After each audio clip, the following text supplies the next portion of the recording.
Okay, let's start the show. For Thursday, February 13th, 2020. Welcome to This Is Only a Test, the official podcast of Tested.com.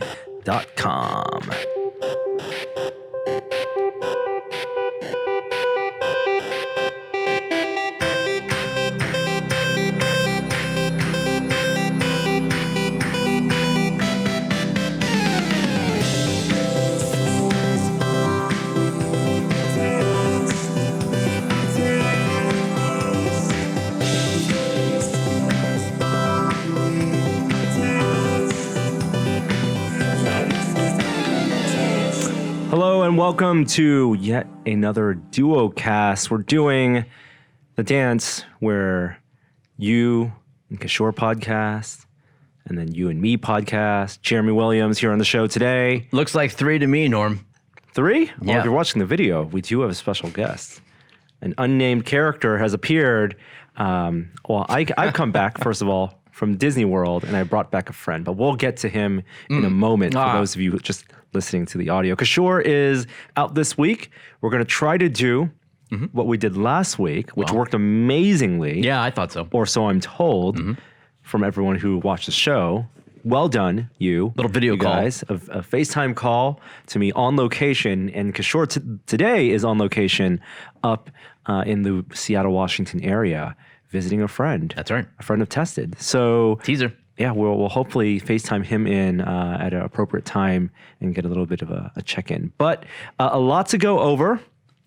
Thank you guys for covering last week. You're welcome. Post Super Bowl. I hear it was good. I hear a lot The of Super Bowl? interesting. Oh no, the podcast. Oh, yeah. The discussion of the Super Bowl. Sorry, San Franciscans, 49er fans out there. It was rough. It was rough week. That's why I had to be on vacation to get away from it all. You know, that said, my team league, pinball league team won last night, our match. So it's kind of, it's all, okay. I mean, it's kind of, there's not the same following. One of the most popular sports in the world, the biggest global event with tens of millions of people watching versus the local pinball league. Versus nobody watching. It's about emotion. It's about my feelings. Emotional investment. And things are in balance. In balance. And you guys won. We won this match, yes. Yeah. That felt good. Got to go home, meet your son. That's right. So we're going to get to Picard episode 3 at the end of the show. Much like last week, you guys did Picard episode 2. Spoiler talk. Spoiler talk. That's what we're doing. We're recapping Star Trek Picard episode 3. We gave you guys a week to watch it. I think that's fair. That's, I think, totally fair. And we put it at the end, so if you don't want spoilers, it's easy to catch. I completely agree. But we're going to kick this show off with a little bit of a vacation show and tell. Oh, we don't have music for that. We don't. Oh, I would love music for that.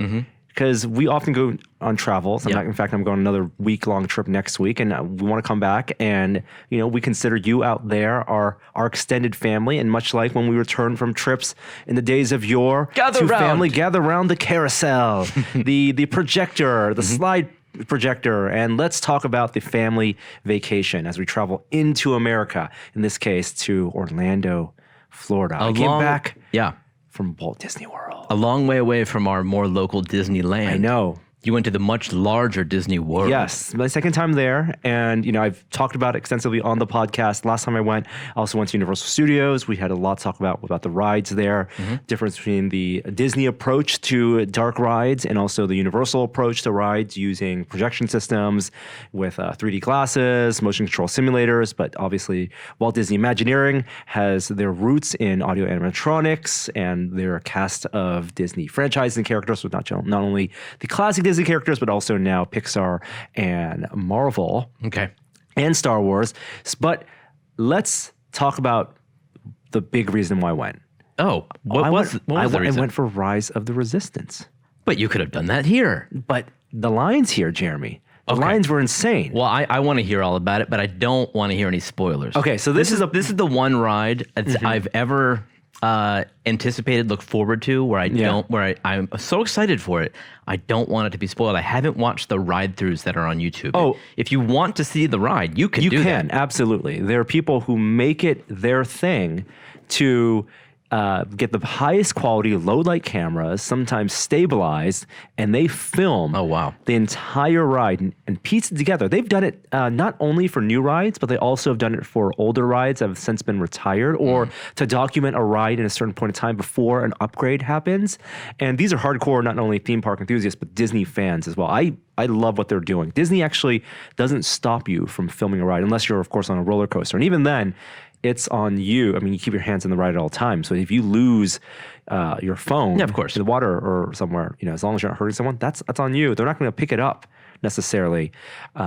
But that's a long way of saying the Rise of Resistance ride, which opened in Orlando late last year. It's the e-ticket, the big ride at Galaxy's Edge. Yeah, I thought maybe it was the Falcon because that's what it opened with. That's what I thought too. I mean, who wouldn't have thought that being in the crew of the Millennium Falcon in your own cockpit with 6 folks, each person having a different role with a completely interactive ride, which we've talked about on the show, that's got to be the flagship ride. No, it turns out no, you're right. That's the B ride. That's right. That's insane.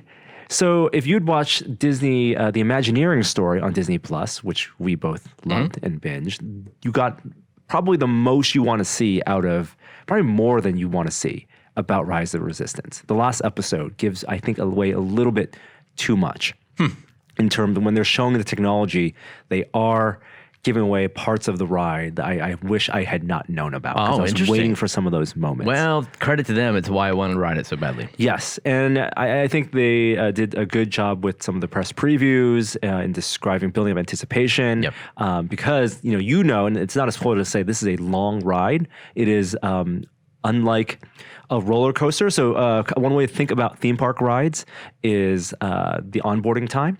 So when you have a ride like Pirates of the Caribbean, that is a high capacity ride, right? You can pack like, I want to say 20 people on that boat. Wow. And you don't need to have restraints on them. You're literally sitting in a seat, even though there's a little bit of on the Disneyland version of the Pirates, you have a little bit of a dip as you go down. And it's nonstop. The ride. It's nonstop, exactly. Coming by, you hop on them. You are going and going and going. And so their throughput per hour has got to be in the up to thousands per hour if they wanted to, right, at capacity. A roller coaster, so I'm going to give the example of in Hollywood Studios, Walt Disney World, there's a Toy Story Land now that's open, and Slinky, the Slinky dog, has a roller coaster ride. That is a low capacity ride because not only is it a roller coaster, so you got to wait till the entire roller coaster goes through before you load the next set of people on, but it takes time for them to onboard to make sure all the restraints are on. Yeah. You got to make sure the safety bar is locked in, and it's also only about a dozen or so people on that roller coaster at a time. I'm getting the numbers wrong, but it's low number, of course, when we're talking about extremes. Falcon, we talked about. The Smuggler's Run, we should call it, the official name of the Millennium Falcon ride, is more akin to a roller coaster ride in that you are limited by the cockpits, right? The number of cockpits you have, and of course they've built this elaborate carousel system where the cockpits shift, and so you're kind of onboarding as many people as you can at a time, but you are still waiting, and they've designed ways in the actual line itself to make the line entertaining, whether it's a waiting room of the inside the Millennium Falcon when you walk on board, or the actual line itself. They have a lot of theming. They've plussed it up to make that up to 2-hour wait bearable if you're waiting the full 2 hours. More bearable. Yes. Rise of the Resistance is more akin, I think, to the Pirate style in that they're people are moving through because it's such a long ride. So again, not a spoiler to say it's about a 17-minute experience. Crazy. But that's split into several acts, I want to call it. 17 minutes from what point? From when you... see, this is tough. This is tough to explain this. I know some of you out there have either written the ride or watched the videos. Well, sometimes there's a ride and sometimes there's like a pre-part of the ride. Like when you go to the Haunted Mansion, you actually go into, everyone's in a big room and you start to go. I would consider that part of the ride. But then after that, you actually walk through a hallway. It takes a minute and then you finally get into the actual dark ride seat. Yes. I would say the 17 minutes includes the Rise of the Resistance equivalent of the elevator. Okay. Where you have done the formal line waiting process of going through a narrow queue, which itself is pretty interesting, pretty cool, because there's stuff that's decked out, lots of theming. You are in the resistance base on Batuu, the planet that Galaxy's Edge is on, right? The resistance has built up their bunkers, and you see the ruins of an ancient civilization that formerly inhabited Batuu. And the whole idea is the resistance is using some of those cavernous spaces and kind of making a makeshift base. This is interesting. So Rise of the Resistance takes place in the land of Galaxy's Edge. Yes. The actual fiction. Yes. That's interesting. That's right. I think the Falcon also, the whole planet is Batuu. Yeah. Right, and Batuu is supposed to be, or it's in the outer rim, right? The idea is that this is an outpost that's kind of beyond the reaches of the main Star War, where the First Order and the Resistance are fighting. I see. And where you have the marketplace in Galaxy's Edge, you see these relics that people have brought in from the main battles. That's why you see stormtrooper helmets, but it's not like stormtroopers are necessarily walking through there. Right, that's the main area with the shopping area and the Falcon. Okay, but there is like a more Imperial presence or a First Order presence area. Yeah, and then there's also the part of the base that's more Resistance focused, and the merchandise actually reflects those areas. So the part of Galaxy's Edge where you see that giant, I don't think it's a TIE fighter, it's like Kylo Ren's TIE Striker, whatever it's called. That's the more Imperial area. And then the Rise of Resistance area, where the merchandise is actually more Rebel and Resistance focused. Okay. That's the Batuu base that they've built up. Are both Galaxy's Edges mirror images of each other, or identical? They're not identical. Layout is not identical because of the way they had to design Galaxy's Edge around Disneyland. So Disneyland, because of the real estate, real estate, they basically took I think it was an employee parking lot, or a parking lot that was right outside Disneyland. And so Galaxy's Edge, if you look at a map, it wraps around the outside, the north end of Disneyland Park in Anaheim. It's like the furthest. They actually took down the burn to make Galaxy's Edge possible. Do you remember the burn? Sure. The burn is one of the things that makes Disneyland magical. They had to move the train, didn't they? They had to move the train. Like this, 15-foot tall mound of earth that was where the train rides around. It's what hides the park from the outside world. It's one of the reasons. And vice versa. And vice versa. It's one of the reasons when you're in Disneyland Park, it doesn't feel like you're in Southern California. Right. As opposed to California Adventure, where you can see the power lines, you can hear the freeway. Are they approximately the same size, though, both Galaxy's Edges? I think because of the layout, it's bigger. Location, physical square footage wise, it's bigger in Anaheim. Okay.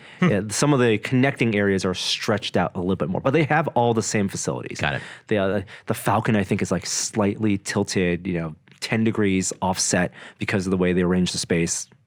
Minor differences. Right. Like the Disney hardcore would be able to see a photo and say, okay, that's Anaheim or that's Orlando. Okay. But otherwise, they made two of everything, essentially. So a 17-minute ride, I will say, starting from when you and your group go through these doors. Which is how big? I'd say about I'm trying to choose my words carefully. No, don't worry about it. It's about 30 to 50 people. 30 so. people? Yeah. In your group? In the group. Do they all get in the same car? No. Okay. So that's the point that we might be spoiling. Yeah, okay. So there's a whole, think of like the Haunted Mansion example, your car at the end is 3 people, or at most, two people, but the group that goes down the elevator is like much 20 bigger. people. Yeah. Right? So there is a whole process. And that storytelling process that takes you from that first initial boarding group, we'll call it that. And is that group is a part of the same story process? Yes. Interesting. And where you end up in the car group, because it is a car, you are in a motion simulator vehicle. I've seen the concept art. I've seen the car. You've seen the car, right? Yeah. So that's like 6 people. Okay. Right? My numbers might be fudging a little bit. That is a whole part of the story. So I think it's fair to say what the story is. You are being enlisted in the Resistance. Cool. And you are being sent on a mission. Right, by familiar characters that you may have seen from the new Star Wars trilogy. Okay. Because it's new trilogy, it's sequel trilogy, it's not prequel trilogy. It's trilogy. Kylo Ren. It's it's Daisy Ridley. It's all those characters. First Order versus Resistance, and The thing that most surprised me about this ride was that it reminded me of the best parts of the Star Trek ride. Star Trek From experience. Vegas? From Vegas. Which I never saw. Which was, if you've listened to this podcast, Yeah. it's one of the best things in terms of ambition and of its era. I'm not going to go through the whole description. You can listen to the dubstep intro, and suddenly the Enterprise D, that experience is fully there in Rise of the Resistance. It's a combination of motion simulator, combination of, I'm choosing my words carefully, interactive exhibit. Yeah. It's a combination of all sorts of trickery. From what I understand, they have incorporated aspects of technologies from different rides that already exist in Disneyland and World. Now, I do want to spend some time talking about how to get on this ride, some pro tips. Oh, man. Because that's the problem a lot of people have had here in Anaheim, is that you show up at 8 o'clock, you still might not get on the ride. So it's not a fast pass system. Eventually, they have a fast pass line, and eventually they may let you do fast pass once demand goes down. And that's one of the reasons we decided to go to Orlando, is because in Anaheim, it's just absolutely packed. And in Orlando also turns out absolutely packed. Mm-hmm. It's all app-based. So the reason I call it boarding groups is that's what they call it as well. You have to sign up via the app, which is tied to your ticket, and it's geo-fenced to a boarding group. I actually heard it's not geofenced. All they do is check whether or not you've been admitted to the park. Really? So you can admit yourself to the park, go back to your hotel, and still do it from there. Well, that would be hours too late, because the moment you're admitted to the park, if you don't do it, you're not making that boarding group. Right. And so the people I've talked to who've worked at Disney, and I would love to hear from people. My DMs are open if you want to send me information about how the ride may work. I'm guessing that right now. They're not being very transparent about the capacity of the ride. Mm-hmm. Right. If I did some back of the napkin math, I'm assuming maybe they're going to get like 500 people an hour through this. Right. I'm just throwing a number out there. And if you do the math and it's open for a 12-hour day, 8 a.m. to 8 p.m., you're going to get a couple thousand people through this ride. Like, let's say at most 10,000 people through the ride if you're lucky. Yeah. That is a small fraction of the capacity of the potential capacity of a park. So it's an unfortunate thing that even if you've spent over $100, $120 to get into the park, there is zero guarantee you'll get on this ride. And many people would get turned away. And so to accommodate that, they've done this boarding group system where, yes, people are waiting outside the park before doors open. And the moment they check in, like you said, it's not geofencing, but you use an app. The moment your ticket, which is tied to the app, is badged in, you try to apply for a boarding group. And there it becomes almost like a lottery where you're mashing the button. It's like buying a Mondo poster. It's like buying concert tickets. You're saying, get me onto the boarding group. Yeah. And they'll say, the boarding group you get, I don't know how many people are in the boarding groups. Again, I'll assume it's like couple hundred. Well, how many boarding group? How many boarding groups are there? There's almost 100 of them, are there? The day I went, boarding capacity was limited to 63 boarding groups. So once it hit 63 boarding groups, you were no longer guaranteed a spot, and there's a wait list. Okay. Now I will tell the story. We woke up. We traveled with the baby. We traveled with Tiny Avery. I wish I had some dramatic music for you. Oh my god! I need this therapy. Yeah. Okay. And 1-year-old Avery, who takes time to get ready. Yeah. We're also we planned it out, so we arrived. It was a full week into Orlando. We knew there'd be jet lag. We needed to acclimate him, so we did not plan to go to Disney Studios until later in the week, until he was going to be acclimated to travel. A little bit older. And we had gone through the ritual of getting him up in the morning, knowing what it would take to get him to get ready to get out into the world. Good. I will say there are members of our party who take longer than others to get ready, so we had to make sure we had planned the night before. Way to throw Avery under the bus, Norm. Exactly. So we knew, let's say the park opens at 8, we knew we had to get there by 7 a.m. The shuttles to take you from the resort, the hotel, don't run until an hour before the park opens. So our options were, you can call a Lyft. Right, you can call a taxi. Wow. Pay $20 to go, a couple miles, and they even have a new Lyft service. They call it the minivan. Oh, that's cute. It's polka dotted. All right. Yeah, it's minivan.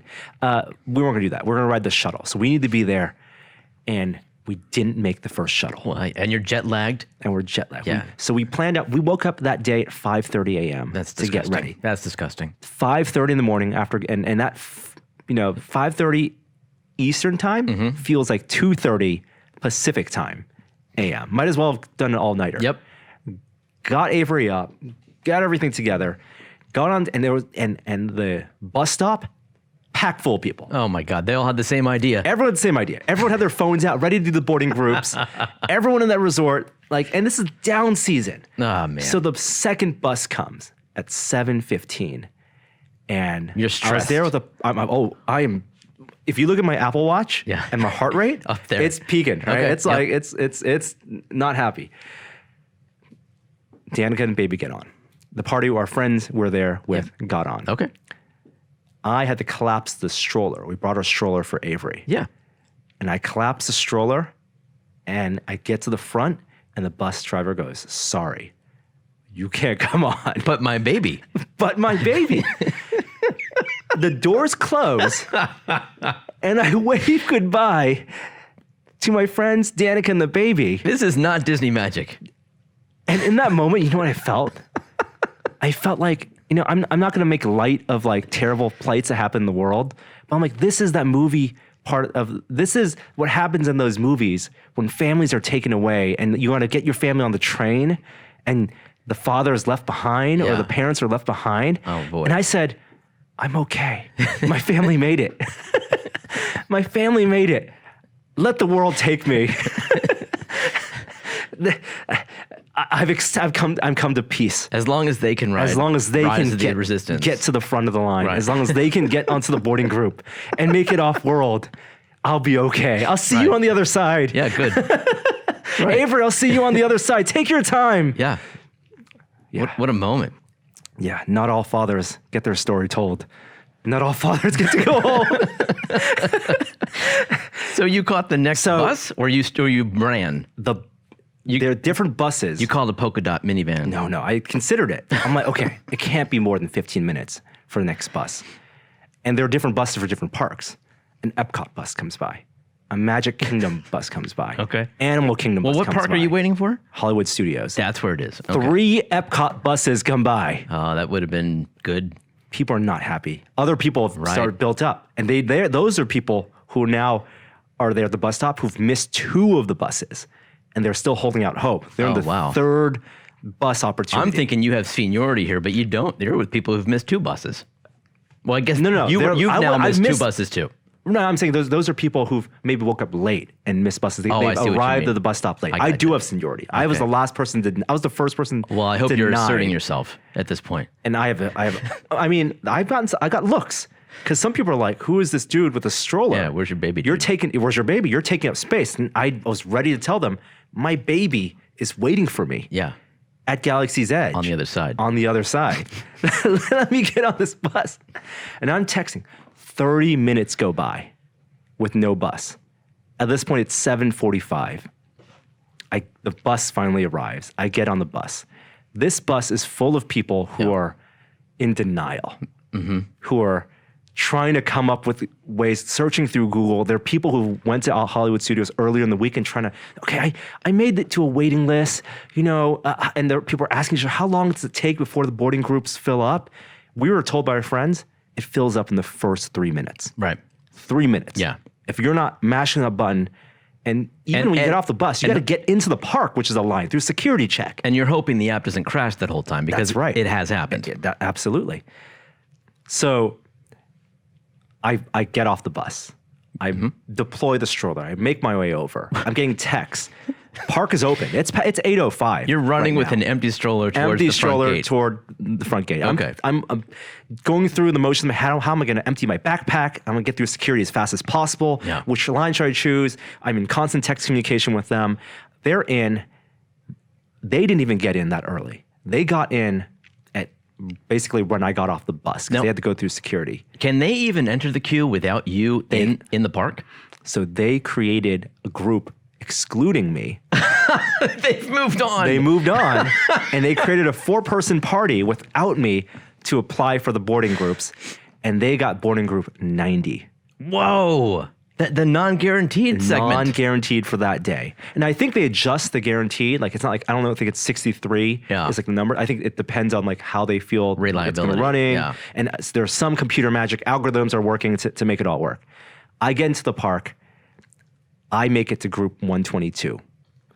I'm not feeling good. No. That means like twice capacity. Either people, Right. like if you've gotten there at 7 a.m., you're going to be, I'm thinking like you're going to be waiting the whole day to get on to Rise of the Resistance.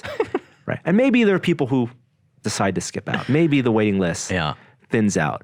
But even if the waiting list thins out, the people who've waited all day in waiting list boarding group 80, 90, 100, they're committed. They're pod committed. They're going to stay the whole time. So boarding group 122, not very likely. Well, see, I know the end of the story, Norm. I know you got to ride the ride. How did that happen? So they give you app updates, and there are signs posted for wait times for other rides, as well as the boarding groups. And so we're looking, and immediately, of course, when the park opens, they go through boarding group 1 to 10, like 1 to 15, immediately go in, because you get to, and you have an hour essentially. Once your boarding group is on the screen, you have an hour to get there, get to the park, get to the entrance, and then you will get to wait in another queue. Small tangent. Once you get there, how long until you're on the park? On the ride, on the 20 ride. minutes. Oh, that's good. Yeah. Okay. It's not like a 65-minute wait. Okay. Like they've got it. And then they'll slow down the boarding group numbering to make sure it's only about like a 20-minute wait. Got it. In that queue after you enter. And they check the badges. So did you somehow join the smaller group? We switched magic bands. You can. We switched magic You bands. can do that? Yes. So I pretended to. I negotiated with our friends. Wow. And our friends thankfully had done Rise of the Resistance already in LA. Yeah. So they very, very graciously. And they're good people. And they're good people. Thank you. Very good people. They graciously let us swap. So we were keeping tabs on it. And here's the positive thing. On a good day, we were there on a good day. It was running efficiently. Yeah.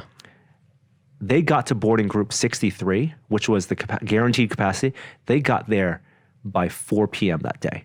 Oh, good. And so there was a good 4 hours after that for You can people on track the wait that list. on You the can app? track that. Okay. Right. So even if you're on the wait list, all hope is not lost. There is hope in the galaxy for you. Rebellions are built on it. Absolutely. Now I'll give you a pro tip.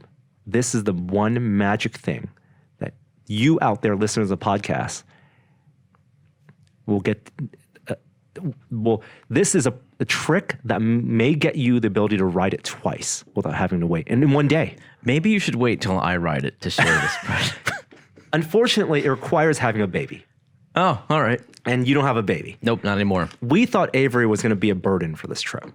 He was definitely difficult to handle. We knew going to Disney World with a baby was very different than the many times we've gone to Disney parks just as, solo or as a couple. Right.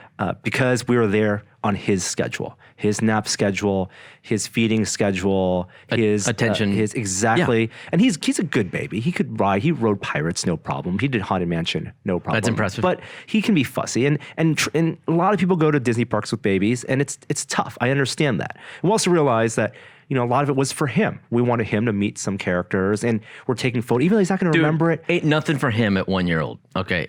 Sure. It's in the same way that when we're thinking about him down the line. Right. It's so he can look at photos and remember us. Okay. Right? He's All like, right. my parents took me to Disneyland. They were good people. They I love see. me. I will I remember see. them when they're gone. I see. So it's for future Avery to For see future, that you did love him. You're building seeds that for a garden you'll never get to see. All right. That's an investment. Right? Well done. Right.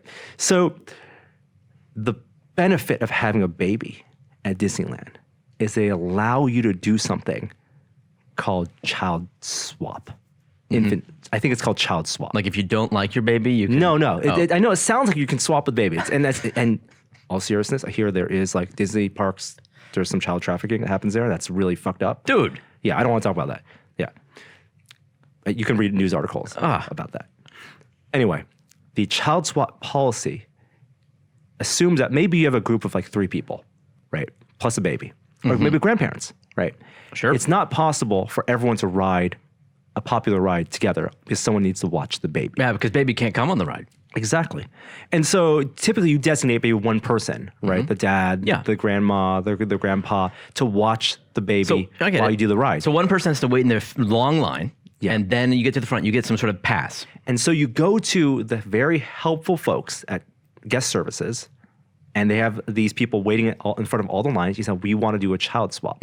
And what they'll do is, and you can do this with a fast pass, or you can do this if if you wait in the line, they will mark you as saying, okay, you've gotten to the front of the line, you are going to watch the baby, but we're going to let you, when your friends come out, go cut the line to get to the front because you sacrificed your time to watch a baby. Is that the fast pass line? Fast pass line. Okay. You get to go in the fast pass line. Yeah.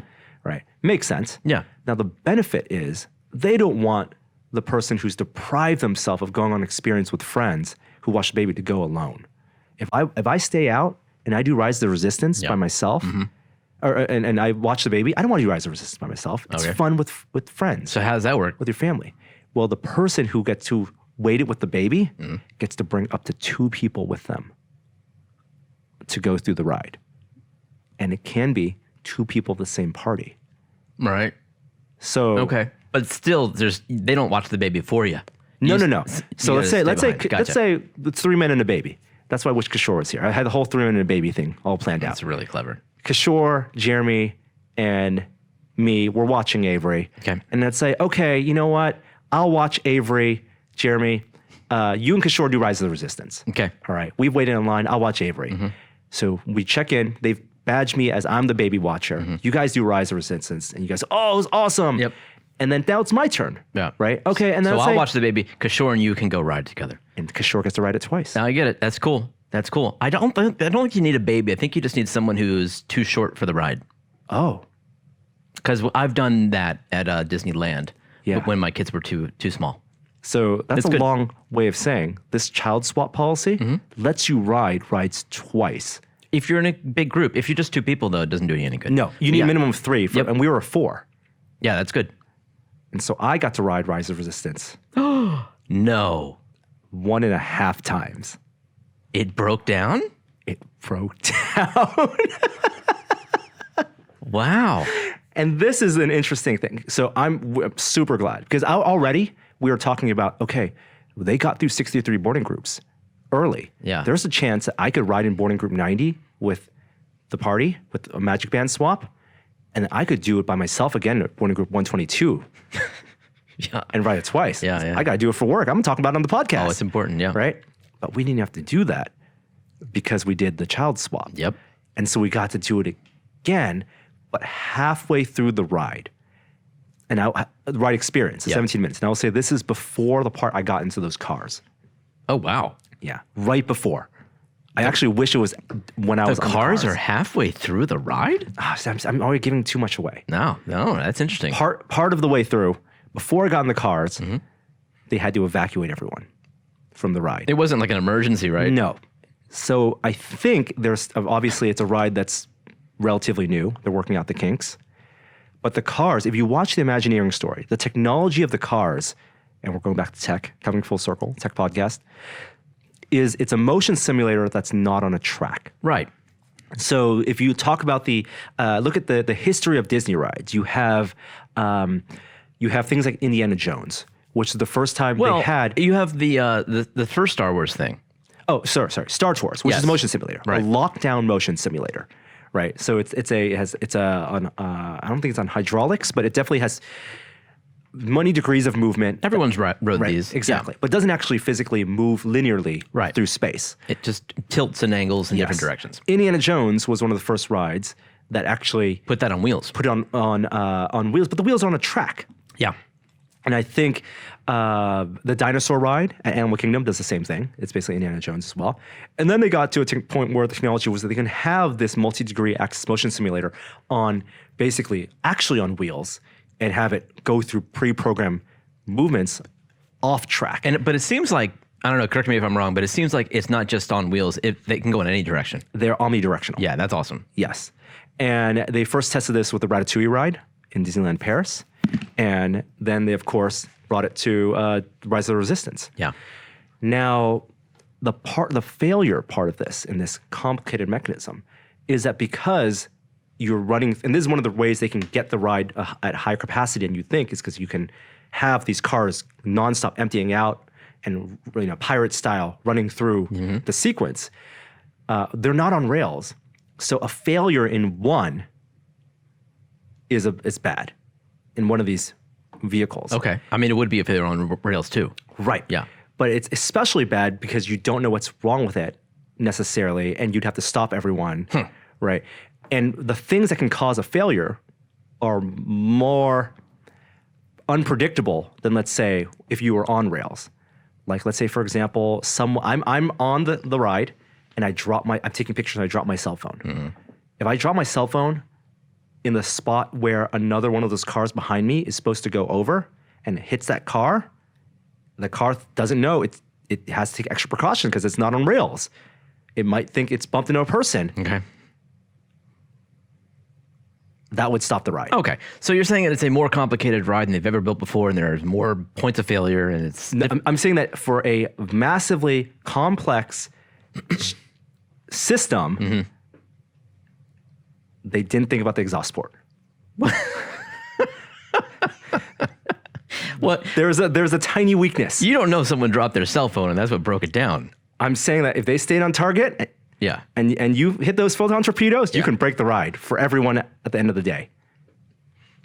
Well, I'm sure the ride is nothing compared to the power of the Force, for sure. That's right. Stay on target. Unfortunately, I think something like that happened, so I only got to go through 1.5 part of that ride. Without spoiling, I will say it makes great use of animatronics. It again, I'm going to bring back the Star Trek experience analogy in that it's not just ride, it is experience. Okay. It is immersive. You don't wear 3D glasses, do you? You do not wear 3D glasses. All right. It's the Star Trek experience, but with Disney money. It's like they could do it this big, but we have Disney money. Let's go even bigger. One of the themes of, I'll talk about 2 more things because I know we've gone very long on. 2 more? I know, 2 more things. Jeez. One big theme of Disney in terms of technology and the Imagineers, what they're using, is projection mapping. It's everywhere now. It's all over Rise of the Resistance. Okay. They used the really great effect for blaster fire.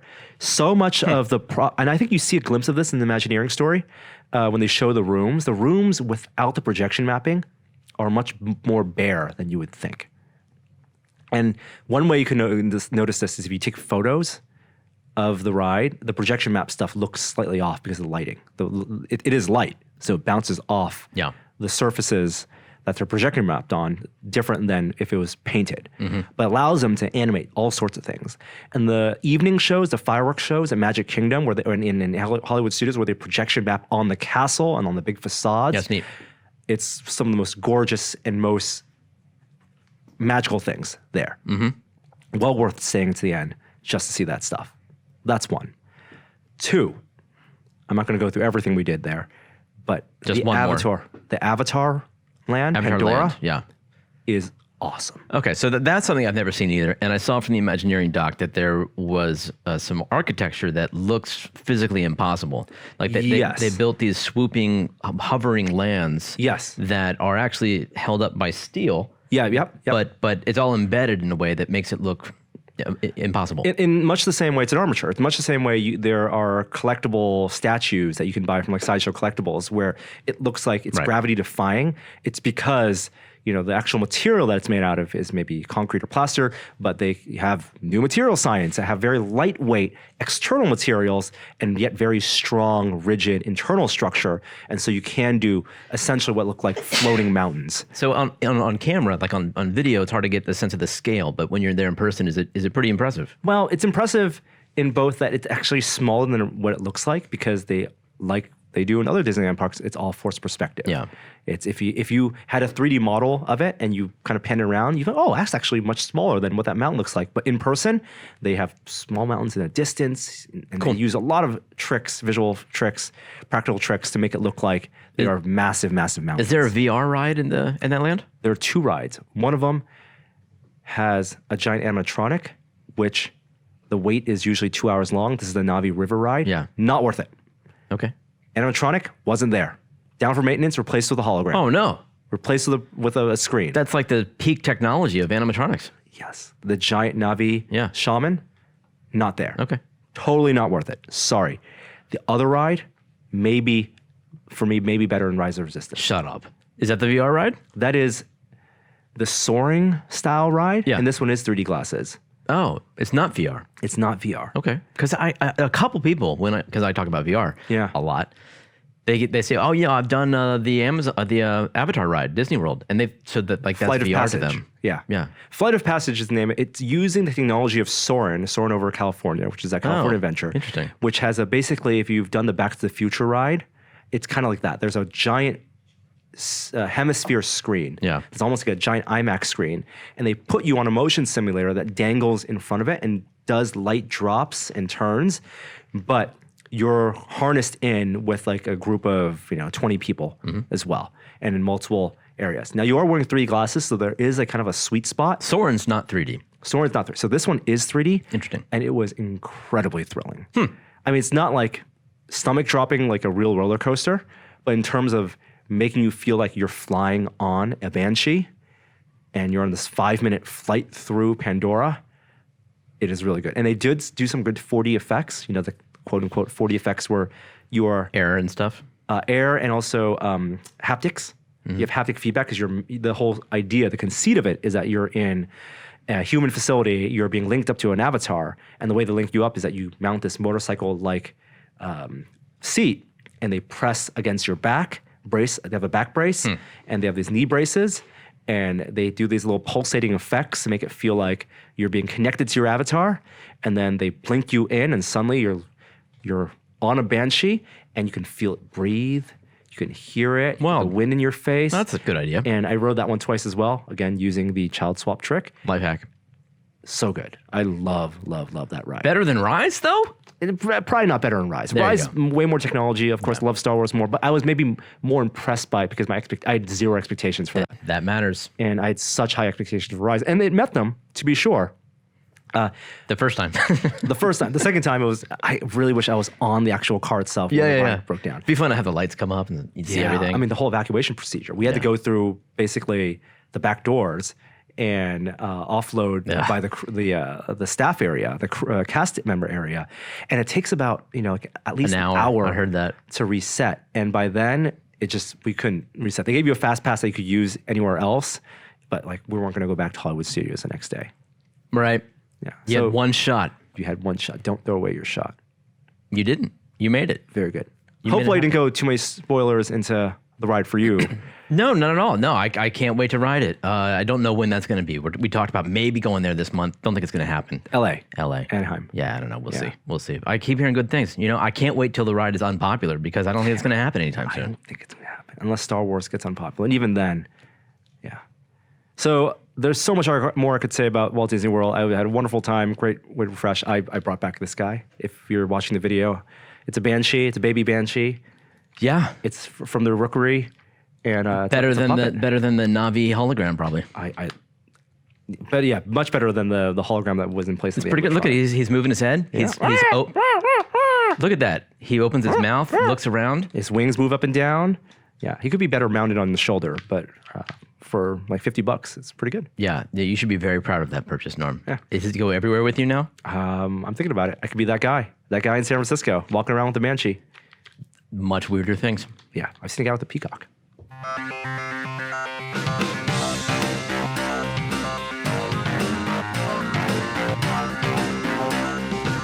Top story this week.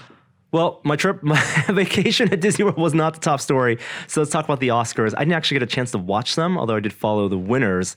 And, dude, surprise, surprise. Yeah. Parasite won Best Picture. For weeks, you have been saying, watch this film. Watch this film, Jeremy. And I have not yet watched the film. Is this going to convince you to watch the film? I was already convinced. I just didn't have the time because nobody in my family wants to watch it, right? They probably shouldn't. So I've pitched it, but no one has taken me up on it. Definitely not a kid's movie. So now I just have to make time for it. I can't wait to watch this film because given not only the success here, but you guys have been telling me about it. Have you watched his previous films? No. Oh, you should watch Snowpiercer. You might like that one too. I mean, the fact that a foreign language film won Best Picture is Huge. Unprecedented. Absolutely huge. Yeah. The last time that this was even possible that I can remember was Crouching Tiger, Hidden Dragon. It didn't win and didn't win. It was nominated for It Best was. Picture. Yes. It won Best International Film. Roma also nominated, didn't win. Right. Yeah. That's so very recent. I mean, what is it about this film that makes it the best, perhaps? Like, if you're looking at it for like films that have been nominated but haven't won, and now this one did, what is it about this film, or is it a matter of just a Time. a sign of the times? Right moment, right year for it. The momentum. So much of it is about the momentum because it's so very political. You want the Oscars to be this bastion of excellence and the final authority for quality, but it's not. Right. It's just like any other awards organization. It's just the one that has the highest profile. The one that's most exclusive in terms of its memberships. Like you see the Golden Globes, that's voted for by the foreign association, whatever the foreign international movie association, whatever. It's not even right. It's like you have to look at the criteria and who's actually voting for this stuff. Yeah. And I think the momentum for Parasite moved it up in the weeks leading up to the release of the Oscars. And it was a surprise because I think a lot of people thought 1917 would be a safe bet, and 1917 definitely got its recognition for cinematography. And special effects. And exactly. And the other big contenders, The Irishman and Once Upon a Time in Hollywood, I think split the votes between East Coast and West Coast voters. And this felt like a feel-good movie, a feel-good story. What, Parasite? Parasite, not the movie itself, but the story of Bong Joon-ho. Yeah. And it just has likability. It felt like, Shape of Water being Guillermo del Toro's big achievement. I don't think it's his best movie by far. But I think that it's the recognition of him as a director. I think it's a great movie. And I think this had that momentum going for it. People wanted to root for this movie because does it resonate with American audiences for some reason? That doesn't matter. American audiences don't vote for the Oscars. Right, but most of the members are American. But it's also feel good Hollywood, liberal Hollywood. You think so? That is a factor. I think that's definitely a factor. I mean, that's a lot of people, joining hands and feeling good together. And that's great because it's a fantastic movie. And I think and I would have been happy if 1917 won because I think that's a achievement in filmmaking. If you look at the criteria, achievement in filmmaking, I think both those movies are up there. As like and that's the problem with the Oscars because then it's almost like you treat it like the Super Bowl. You treat it like the NBA Finals, where people only remember the winners, and that sucks. And you look at this list of the 100 years of the Oscars, or whatever it's 80 years of the Oscars that we've had so far, whatever it is, and you look at the one movie that's identified with that year, and people hold so much to that, and that discounts all the other cinema that's been released that year, and it's not indicative necessarily. No winner is indicative of what the culture and what the landscape for movies were like that year. And we do have stories like, Saving Private Ryan losing to Shakespeare in Love, or films losing to Green Book last year. Right. And that's fine. I'm glad the accolades are there. But if you're going to rail against Green Book winning last year, then you should also take the Parasite winning with a grain of salt. Again, super happy for Bong Joon-ho. I'm glad he won. I'm glad the film won. But also watch other movies is my point. I mean, it's the fact that it won speaks to how many people actually ended up seeing it. Like, it wasn't just a movie that had some buzz with a few people. Like, actually everybody went out and saw it and voted for it. And the best thing I think to come out of this is hopefully the hope that people who did not have interest in watching it to go watch it and also watch the back catalog. I mean, not had interest, but would make gotten around to it. Make the time. Yeah, make the time to watch it. Exactly. Yeah, and hopefully it gets a wider release, and hopefully it lets him have his pick of whatever his next project wants to be. Sure, he will. Yeah. Anything else Oscar related you want to talk about? We spent a long time on Disney, and we have a call to make. Oh, we do. Yeah, I just got a text message. Should we do that? Should we do that now? I think we need to. All right. Well, we're gonna go check in with our man in the north, Kishore Hari. And while Jeremy does that, I'm just gonna reminisce more about Walt Disney World. Unfortunately, we're there right before the new Cirque du Soleil show open. That's in the Disney Springs shopping area of the Walt Disney World Park, and apparently that's supposed to be incredible technical achievement. It is a Disney-themed Cirque du Soleil show, so really hope I have the opportunity sometime in the future to go back and check that out. Animal Kingdom remains one of my favorite parks. I think still has some of the best theming. Spent a bunch of time at Epcot. Unfortunately, didn't get a chance to say hi to some folks I wanted to say. I know a bunch of people reached out, but of course I was on baby schedule. But thank you for those of you who did come up and say hi. It was really nice to meet some of you. And I just gotta say, if you have the opportunity to stay at a Disney resort, even some of the budget resorts there, it's well worth staying there for all the convenience of getting to the parks. And I am a big fan of the Disney meal plan. I'm just saying, I'm not hawking the DVC, the Vacation Club. I'm just saying, kickback. Come on. I'm just saying, if you want to, it is a good value if you're going to be in the park all day and enjoy the restaurants, because it can be quite expensive to eat at those restaurants.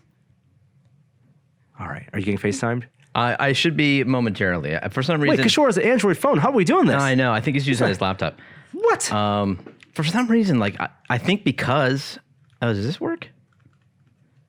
What's going on? It's dead air. Dead air. It's well, whatever. He should. Here we go. Here we go. Okay. It should be. And are we getting a signal from Kishore? We're getting a signal. You'd like to face. But I want to do it here. Oh, you're blinking. The blinking's happening. Oh my goodness. Why isn't it working over there? My goodness gracious. Let me look through my pictures and see what else I can talk about. Hold on, Kishore. We got technical issues. At Disney Springs, I also rode on the Amphibicar.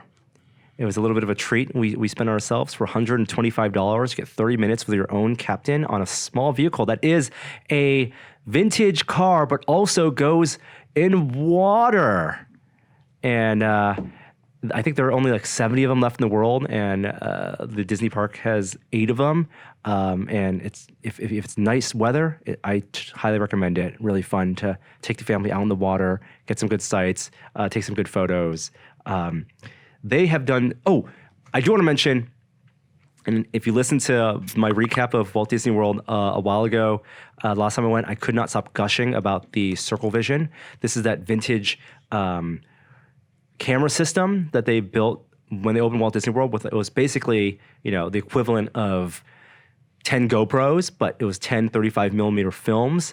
Cameras that they rigged together and put on helicopters and put on cars and drove around the world, and to create these mini documentaries about going to China, about going to Canada. The Canada one is new. Now, I will say, the Canada one, I think they shot some new stuff using digital cameras, not as good as film. And as much as I love Eugene Levy and Catherine O'Hara narrating this new version of the Canada one, I miss the old, far and wide Canadian tour.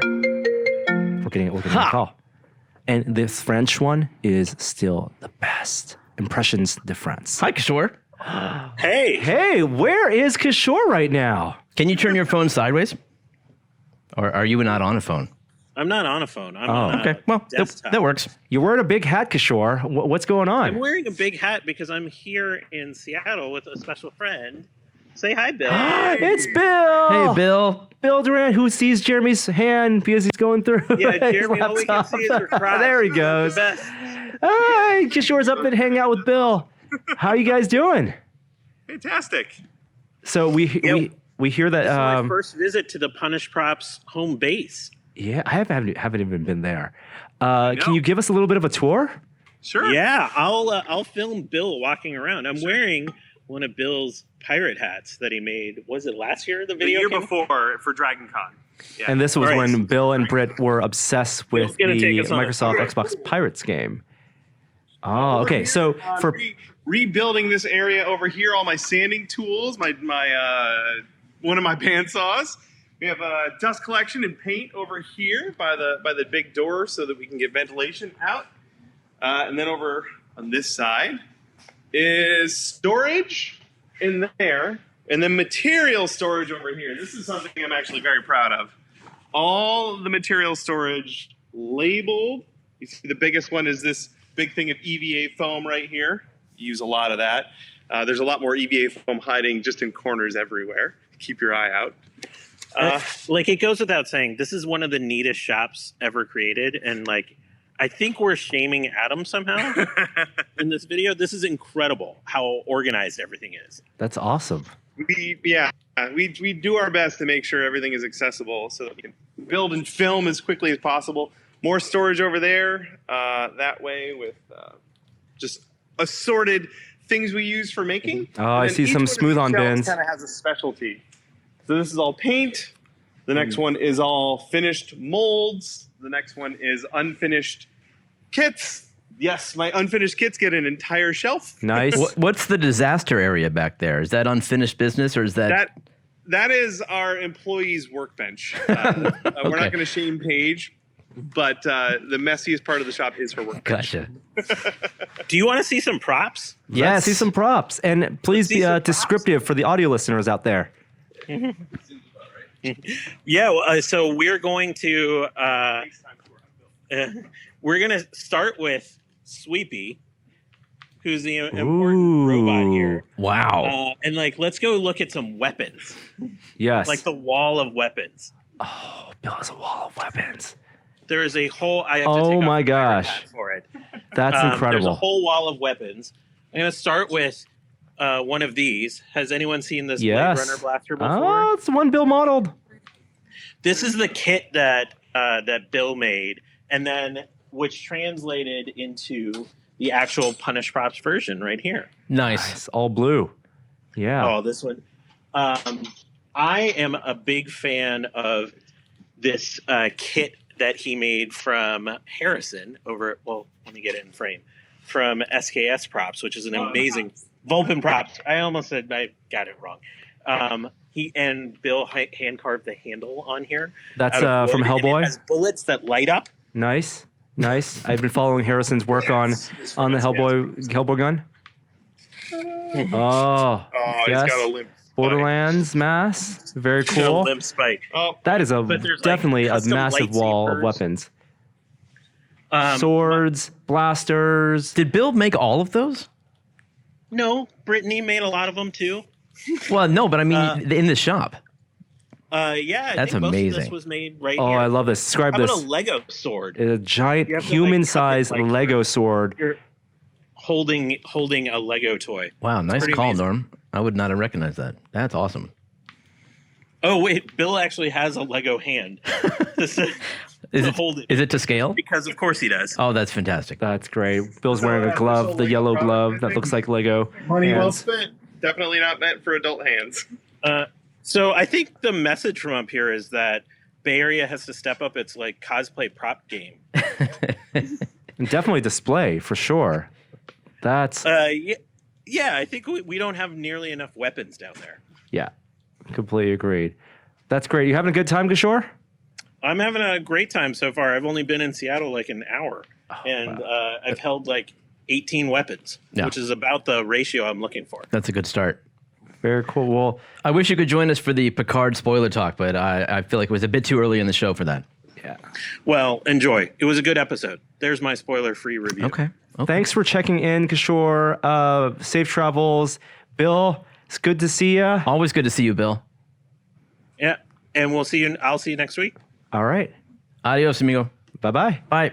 Bye-bye. That's what the droid says at Star Tours at the end. Bye-bye. At the end of the ride? At the end of the ride. Okay. Yeah. Also, my thermal detonator. I brought back the Coke can. TSA went through my suitcase, my luggage. I used one of my snack points to get this Diet Coke. There I was had to get even the Diet Coke version. residual Batu Diet Coke inside. Oh, from off-world. Ooh, how did that get through security? I don't know. Maybe that's what triggered their opening of my bag. All right. All right. Ready to Okay, let's move on to the next segment. What are we on now? Pop culture news. Very good.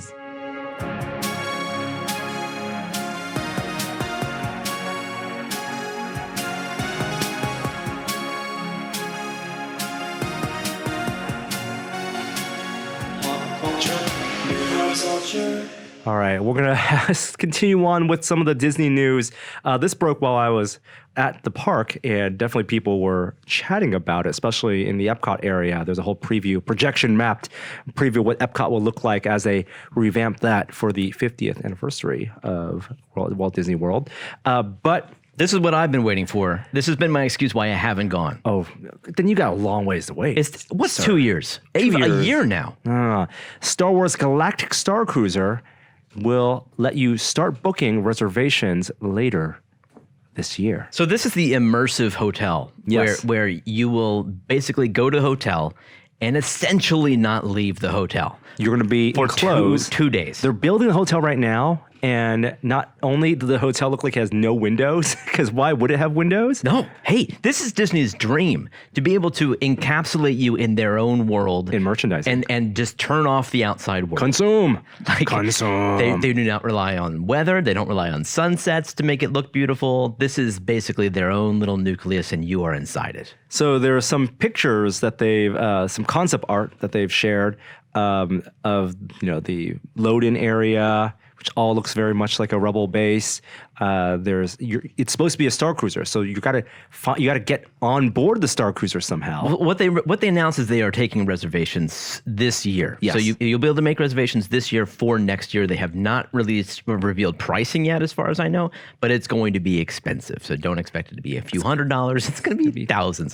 Maybe thousands per person. And it's multi-day. But they did also reveal a couple things that we didn't know, which is that when you arrive, the first thing that you'll go into is you'll drive through this little like port, and then you'll enter. They don't have it in the website, but if you watch the video, you'll see it. You enter into a little space capsule. Yes, which it's not quite like the thing that R2 and C-3PO rode in the beginning of Star Wars, but it's kind of that scale. You go in and you apparently pull a lever, and you lift off. This is your departure from Earth, and there's a screen above you that will show you basically entering orbit. You'll see the stars above you, and then you'll see the Star Cruiser, and you'll approach it. And this is the whole fantasy of leaving Earth and entering the Star Cruiser, and then supposedly, I would think the door opens, and now you're on board a spaceship. That's right. And you're there living for, I believe, 2 nights, 3 days, in which they have activities. The weird thing is they say 2 nights and 2 days, so I'm not sure how that works. But yeah. I don't know how that works either. Yeah. And they have built-in, it's going to be like a 2-day play. Yeah. Right? There'll be sequences of events that kind of on repeat every 2 days. Yeah. And some sort of story is told. Absolutely. And every person who's going to be a guest is going to get a tour of the bridge, where you'll get basically a sense of how all of the systems work that you would think you have to then use and employ in order to win some sort of space battle. What I want to know is how does every single person in the hotel get involved in that fiction at the same time? I bet you just have scheduled. I mean, let's talk about hotel capacity. If they're talking about a couple hundred rooms, a couple thousand people over 2 days, you can absolutely schedule enough time so everyone on their shifts gets to go to, the bridge sometime. I get that, but I don't understand the fiction of the battle or whatever's going to happen. I don't think it's going to be like your room. You're in your hotel room and the room starts to shake. Everyone's at their stations. Exactly. The battle must happen on one of those pre-planned ride. Right. If you're going to if this now is your tour of the bridge, 3-hour journey, 3-hour tour, then as a part of that 3-hour tour, you'll get to the part where I don't know. something engagement happens. This video made it sound as if that's sort of a training phase, and then something else happens later on. What's also interesting is they do an excursion to Batuu, to Galaxy's Edge. And how does that excursion work? It must be dedicated monorail.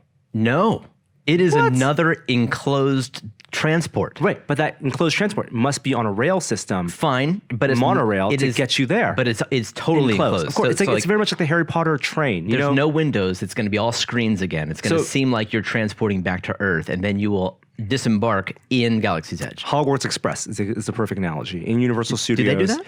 They have a train that takes you from one Universal Studios park to the Islands of Adventure, and you board in the hidden train station, get on the train, and it is a real tram that goes to park, but you are enclosed and you see screens and shadows to that effect to make it feel like you're actually going somewhere. It's interesting. Pop up in Diagon Alley. It's definitely cool. I was wondering, they said there would be some kind of exclusive access to the park from the hotel, and I didn't want to walk out the door and go, walk into Disney World. You are going to, though. But I didn't that would break the fiction. You don't want to walk out the front door and walk into. Yes, it will be a backdoor entrance to Batuu, to Galaxy's Edge. It will, but the fiction's never broken, is my point. You never feel like you're walking out of a hotel. They're going to make it feel like you are transported on some sort of shuttle. If I'm paying potentially thousands per night for this, you must get guaranteed ride to Rise of the Resistance. If they're making a trip to Batuu, an excursion to Batuu, that's a lot of people. It's expensive. You're right. If you're paying that much and you get to go to Batuu and you don't get to ride Rise of Resistance, that feels like a ripoff. Yeah. Then the fiction's broken. 100%. Yeah. I don't know. It sounds fun. It sounds great. And what's interesting is that it's fantasy fulfillment for adults, because we're the ones that grew up with Star Wars. So this whole idea of going and taking part in a Star Wars story and being on a spaceship, that's not meeting princesses and meeting Woody. Yeah. Like that, this is fantasy fulfillment for people who are the parents. I feel like it's gonna be a lot like the cruise experience, in that you're enclosed and they have like, the big group events. My question is, are they gonna encourage people to dress the part, to Disney bound, essentially, and maybe not dress like an Imperial officer? That's a phrase that means something. Like that is not pure cosplay, because they don't allow that at Disney parks. They don't, but they allow you to have clothes that maybe share some color similarities and aesthetic similarities, and you walk a fine line. As long as you can't get confused with being an actual cast member. Exactly. But part of the immersion, I would hope, is that everyone on that hotel Disney bounds, so they feel like they're not just tourists from San Francisco and tourists from New York, and tourists from Atlanta. That's not going to happen. There's going to be 5 people that cosplay, and everyone else is going to be in t-shirts, and shorts, because it's Orlando. And shorts, I guess, yeah. But it'll be enclosed. But AC. Wouldn't that be awesome if they like set aside dates for dressing? For picking your clothes, and it's required. And if you don't show up in costume, you have to rent one. Like that's how it would work at the that's exactly immersive theater. Yeah. Right. And in Westworld, when you gotta pick your hat at Westworld. So why not have a whole thing? Yeah. You rent it, or part of or you could buy it if you want. But everyone has to wear your bad 90s sci-fi, 80s sci-fi generic extra clothing. Like Star Trek Next Generation, those jumpsuits. Yeah. I don't know how it's gonna work. I don't think they're gonna force people, but it'd be nice. I don't think so either, but it would be a cool idea to do a weekend like that. 2 more bits of pop culture news. Also Disney related. Doctor Strange 2 is looking for a new director, and the rumors are that they may have found one in Sam Raimi. How do you feel about this? Because I know you like the Spider-Man movies. Yeah, I like old school Sam Raimi. Well, how old? Because The Evil Dead is old. I like Evil Dead Sam Raimi. That's his lifetime pass for me. The fact that he did Evil Dead 1 and 2. Yeah. I'm not the Army of Darkness fanboy that a lot of people are, but the first 2 Evil Dead movies. He's done some great stuff recently. So he has not. His last 3 movies have not been both critically acclaimed and audience beloved. The last 3 movies were Spider-Man 3. No. He hasn't done more than 2 movies since then? That was his third ago, and then he did like a scary airplane Drag Me to movie. Hell. That was great. That was really good. It was not beloved. Doesn't matter. It was a return to the roots. And then Oz. Wow, Sam Raimi hasn't directed a movie in 7 years. That's what I'm talking about.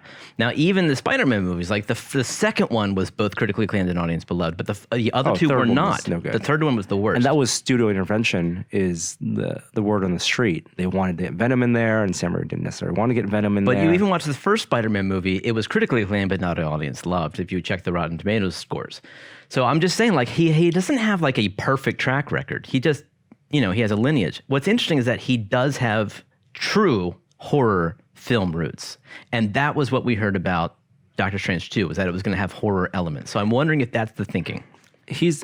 Having done those films, if it's the case, he's definitely a capable director. It's almost like the Ron Howard equivalent, who brought in to work on Solo, and this feels like that's what's happening. Really?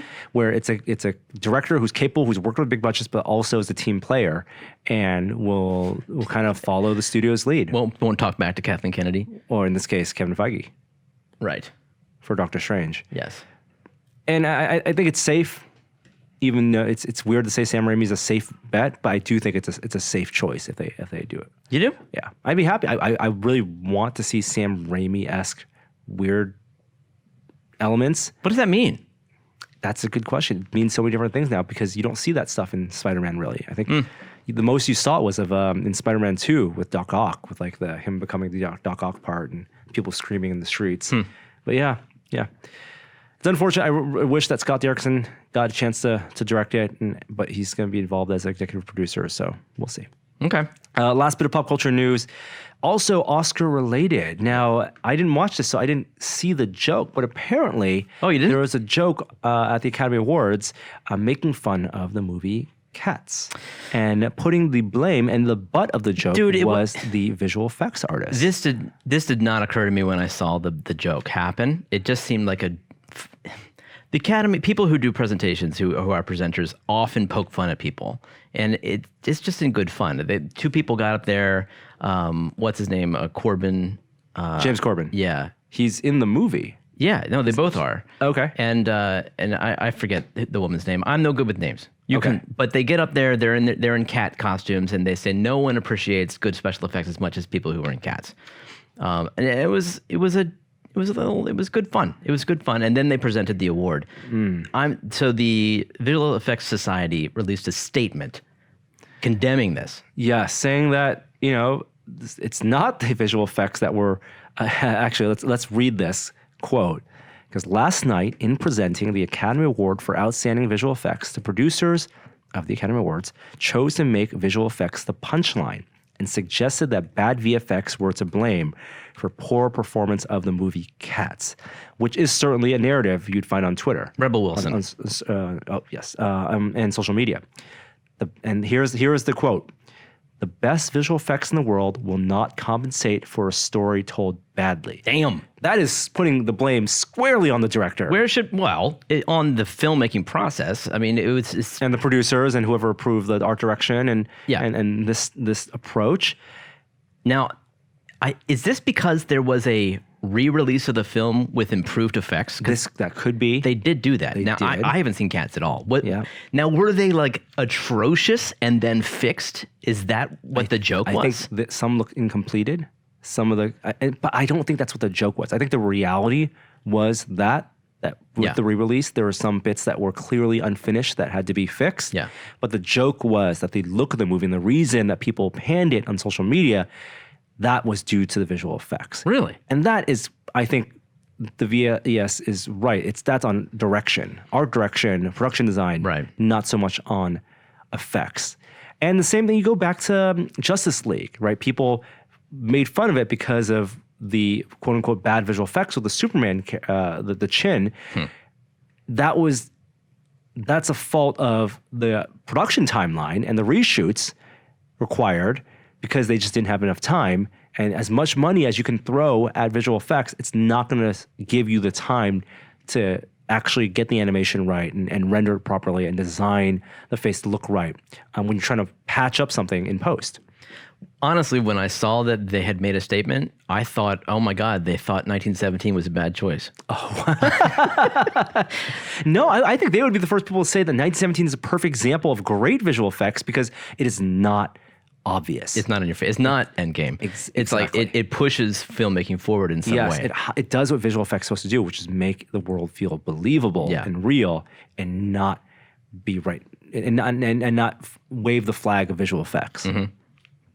And so that's some of the best parts of watching those behind the scenes vignettes where the effects companies put out the before and afters, but so much of scenes are visual effects that you don't even think about. It's not just the backdrop, but so much things, people get moved, there's a lot of parallax that's happening, there's so many things that happen that get tweaked from shot to shot. And some of the best visual effects and some of the most cleverest ways that these people are innovating are about hiding those. Or it's stuff that's in the background that you're not focusing on that just set the stage. Yep. Yeah. That does it for pop culture news because we are running a little bit short on time. But before we move on to our next segment, I want to let you know that This Is Only a Test This Week is made possible with support from Thinkful. High-paying careers in software engineering, data analytics, data science, and product design are vital to our future. To take place in the world's next workforce, you need the right tech skills. You need an education that leads to a career.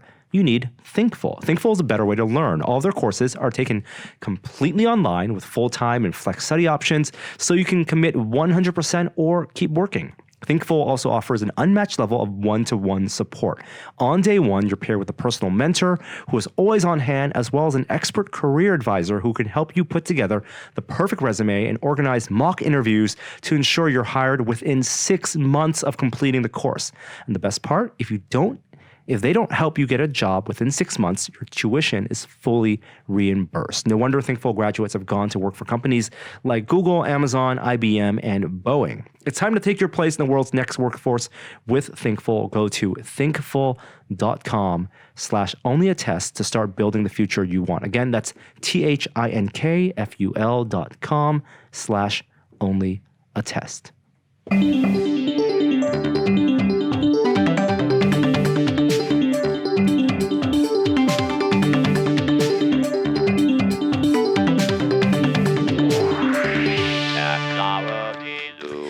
You know what? I was just thinking about this because we had a laser cutter running next door during the first half of the show, and I wondered if you're going to try to remove that sound from the recording. If not, no big deal. But I was thinking if you did, it would be similar to something I learned about recently.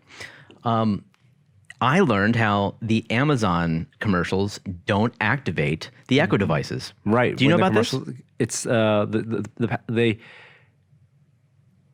have background noise? No. There's a frequency cut.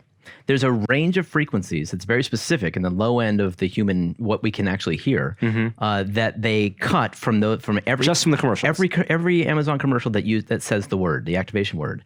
And so when a device hears, the device ignores or listens for that frequency range, and if it's not there, it won't activate it. So anybody can do this. I used to think that they would seed, some database with every commercial, and they would recognize it and ignore it because they would know that commercial. What you're telling me is that there's a market for a voice modulator that takes what your speech is and outputs it into something that sounds like you minus that frequency to go to be a ghost. That's right. And so Amazon devices will never hear you. That's cool. Yeah. That's very, very cyberpunk. And if you wanted to be a podcast that used that word a lot and not annoy people, you could filter that frequency range. That's so true. Yeah. I'm not going to do it, but I don't know the frequency range, but that's really cool. Yeah. Very cool. Something else, I guess, kind of cool. I went to the Samsung Galaxy Unpacked event yesterday. This is their big annual unveiling of their flagship phones, new Galaxy smartphones. It's been 8 years or so. I went to the very first event. I believe it was at Mobile World Congress, also in Orlando, where they announced the Galaxy S. And so it's kind of nice coming full circle with 2020, them announcing the Galaxy S20. And I ran into Simone there. It's cool to see Simone. This was in Orlando? This was in San Francisco. Oh, okay. It was at the Palace of Fine Arts. Gotcha. So they announced 2 phones, essentially. The Galaxy S20, which has 2 lines of phones. Galaxy S20 has 3 phones in there, GS20, GS20 Plus, and GS20 Ultra. They are small, medium, large with increasing capabilities and features. They all start at the base price for the GS20 is $1,000, which I think is interesting because Apple, this goes back to my theory, that Apple bumped up, this is a long game, Apple bumped up the price of iPhones, the expectations to over $1,000.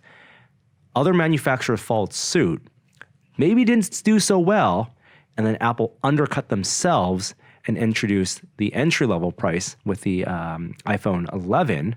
Previously, the, what was it? What was the one before the 11? That was... What do you mean, the 10S? 10S. Was it 10S? Well, yeah, there was the 10 and then the 10S and 10R. 10R. Oh, the 10R was the cheaper one. That's what you mean, the cheaper one. Exactly. They did the 10R, and then they said it's called the 11, and they kind of shift. They played some nomenclature games on you, and then the rumor, of course, is Apple's going to have an even more entry level, quote unquote entry level phone in March. But the GS20 Ultra, $1,400. Are there 4 lenses on that? There are. Yes. 4 cameras on the back. So more than Apple. There's an ultra-wide camera, which is fine. Okay. There's a telephoto, which is fine. There's the standard camera, but I'm saying they're fine because they're not remarkable, right? Okay. There are 2 cameras on this that are remarkable. Oh. That are worth talking about. And the reason that anyone would want to spend $1,400 on a Samsung phone, of course, it has lots of RAM. 16 gigs of RAM, Jeremy. Wow. 16 gigs of RAM. Starts at 12, goes to 16. I would venture to guess most PCs don't have 16 gigs of RAM. I would agree. 500 gigs of storage with micro SD goes up to 1.5 terabytes of storage. If you have a if you have a terabyte SD micro SD card, which SanDisk sells and maybe Samsung sells, But their primary camera, the one that you would think of as the main camera Yeah. on this phone, 108 megapixels. You're kidding. I'm not kidding. Now, How that's why you need that terabyte hard or a solid state drive in there. 108 megapixels, but it shoots and does pixel binning. So it takes 9 pixels and combines them into one, the best image quality, and downsamples that to a 12 megapixel image, which is the same size as you would get on an iPhone. I see. Okay. But it's 108 megapixels, and it's worth mentioning, worth discussing, because I thought we were done with this megapixel war. Wait, can you get that 108 megapixel I think image? you can also get the 108 megapixel image. Wow. Yeah. We've been trying to preach this for a long time. It's not just about the megapixels, also about sensor size. It's about lensing and the aperture on the lenses. So it does have a very wide aperture, 1.7 aperture lens on this. And it's also a relatively big sensor. So it's actually a bigger physical sensor than last year's phone. Last year, I believe they had a 64 megapixel. Yeah. This year, the pixels are the same size. They just increased the sensor and made it bigger. Interesting. And then they've done this pixel binning, of course, then to get you a better quality image. We didn't have the best lighting conditions. It wasn't able to, I can offload the images, so we couldn't really test that on location. But that's something worth noting. They really want to up their sensor game because Sony makes the best class smartphone sensors right now, and they want to really take over that on the Samsung side. The other camera worth discussing is the one that's on the bottom. You can see that it has no camera next to it. The squarish one. It's a squarish one, exactly. Okay. Right. It's squarish and it has nothing next to it is because that is a periscope camera. What? It means that the sensor is actually on to the right of it, and the width of that bump is the lens, and it hooks around, and it's a long lens. What are you, like with a mirror, like a right angle? With a right angle mirror. What? On a small scale. And it's a periscope lens. It's not the first one. I think Huawei has a phone that's done this, but it's the first one in the US for sure. Yeah. But it gives you 10x optical zoom. Optical zoom. 10x optical zoom with 10x digital zoom. Multiply that together. What do you get, Jeremy? 100? 100x space zoom is what they're calling it. Wait a minute now. How is it? There's an actual moving component? Yeah. Yeah. What in moves? the periscope. Like- lenses shift. That's crazy. In there. So it's incredible technical achievement. The 10x optical look really good. It needs stabilization. Of course, they have digital stabilization. The 100x is ridiculous. Images look like garbage. I was in the press demo area, did 100x. It looks like there's so much it's like smoothing out. Any max zoom. I mean, you're doing digital then. You would never use that image. It's more so if you want to use the phone as a telescope to see something that's happening, but not necessarily, and you can, of course, shoot the video and take the picture, but you're never going to be printing those pictures. Right. And you might be sharing them on social media to say, I saw this that far away, but 100x zoom, image quality is going to be kind of garbage. Does it work like that? Like, are people going to be using this at concerts or operas instead of binoculars? Oh, I got the some nosebleed seats, but I want to see what's happening on the front court. Well, then why not use my 30x zoom or 100x zoom? What's neat though is when you're in past the optical zoom and you're in digital zoom, there's a little picture-in-picture that still shows you what the full image looks like and shows you which part of the zoom you're in. Oh, that's interesting. So which part of the frame you're in. So you kind of move the camera, the frame around a little bit. So you're not just stuck in that massive zoom. It feels like it's a technology it's a solution in search for a problem. I don't know how many people want much more than 4x, 5x zoom on their smartphones. 10x I think is going to be nice, but it's going to be shaky as hell. Yeah, I don't know. I mean, I just want something I can use the photos from at all levels. And from what I saw, anything that past 10x, not really usable in the sense that if you're talking about archival purposes. Yeah. The other hardware they announce, also interesting, is the Galaxy Z Flip. The flip phone. Flip phone's back. Remember we talked about the Motorola Razr a couple weeks ago? It uses a foldable screen, OLED screen. They're bringing a gold one. This one also has a gold one, and it also has a foldable screen. I think also my impressions are that if it is a solution in search of a problem, it's like we now have foldable screens. Let's make foldable phones and hope people will buy them. but it collapses down to a fairly compact size, almost like a square size. It looks like half a big iPhone. Yeah, and the aspect ratio when it's unfolded, 22:9, so more than 2:1. And it's seamless, so it is a foldable screen. They also say they say it's glass, but what is glass, Jeremy? What is glass anyway at this point?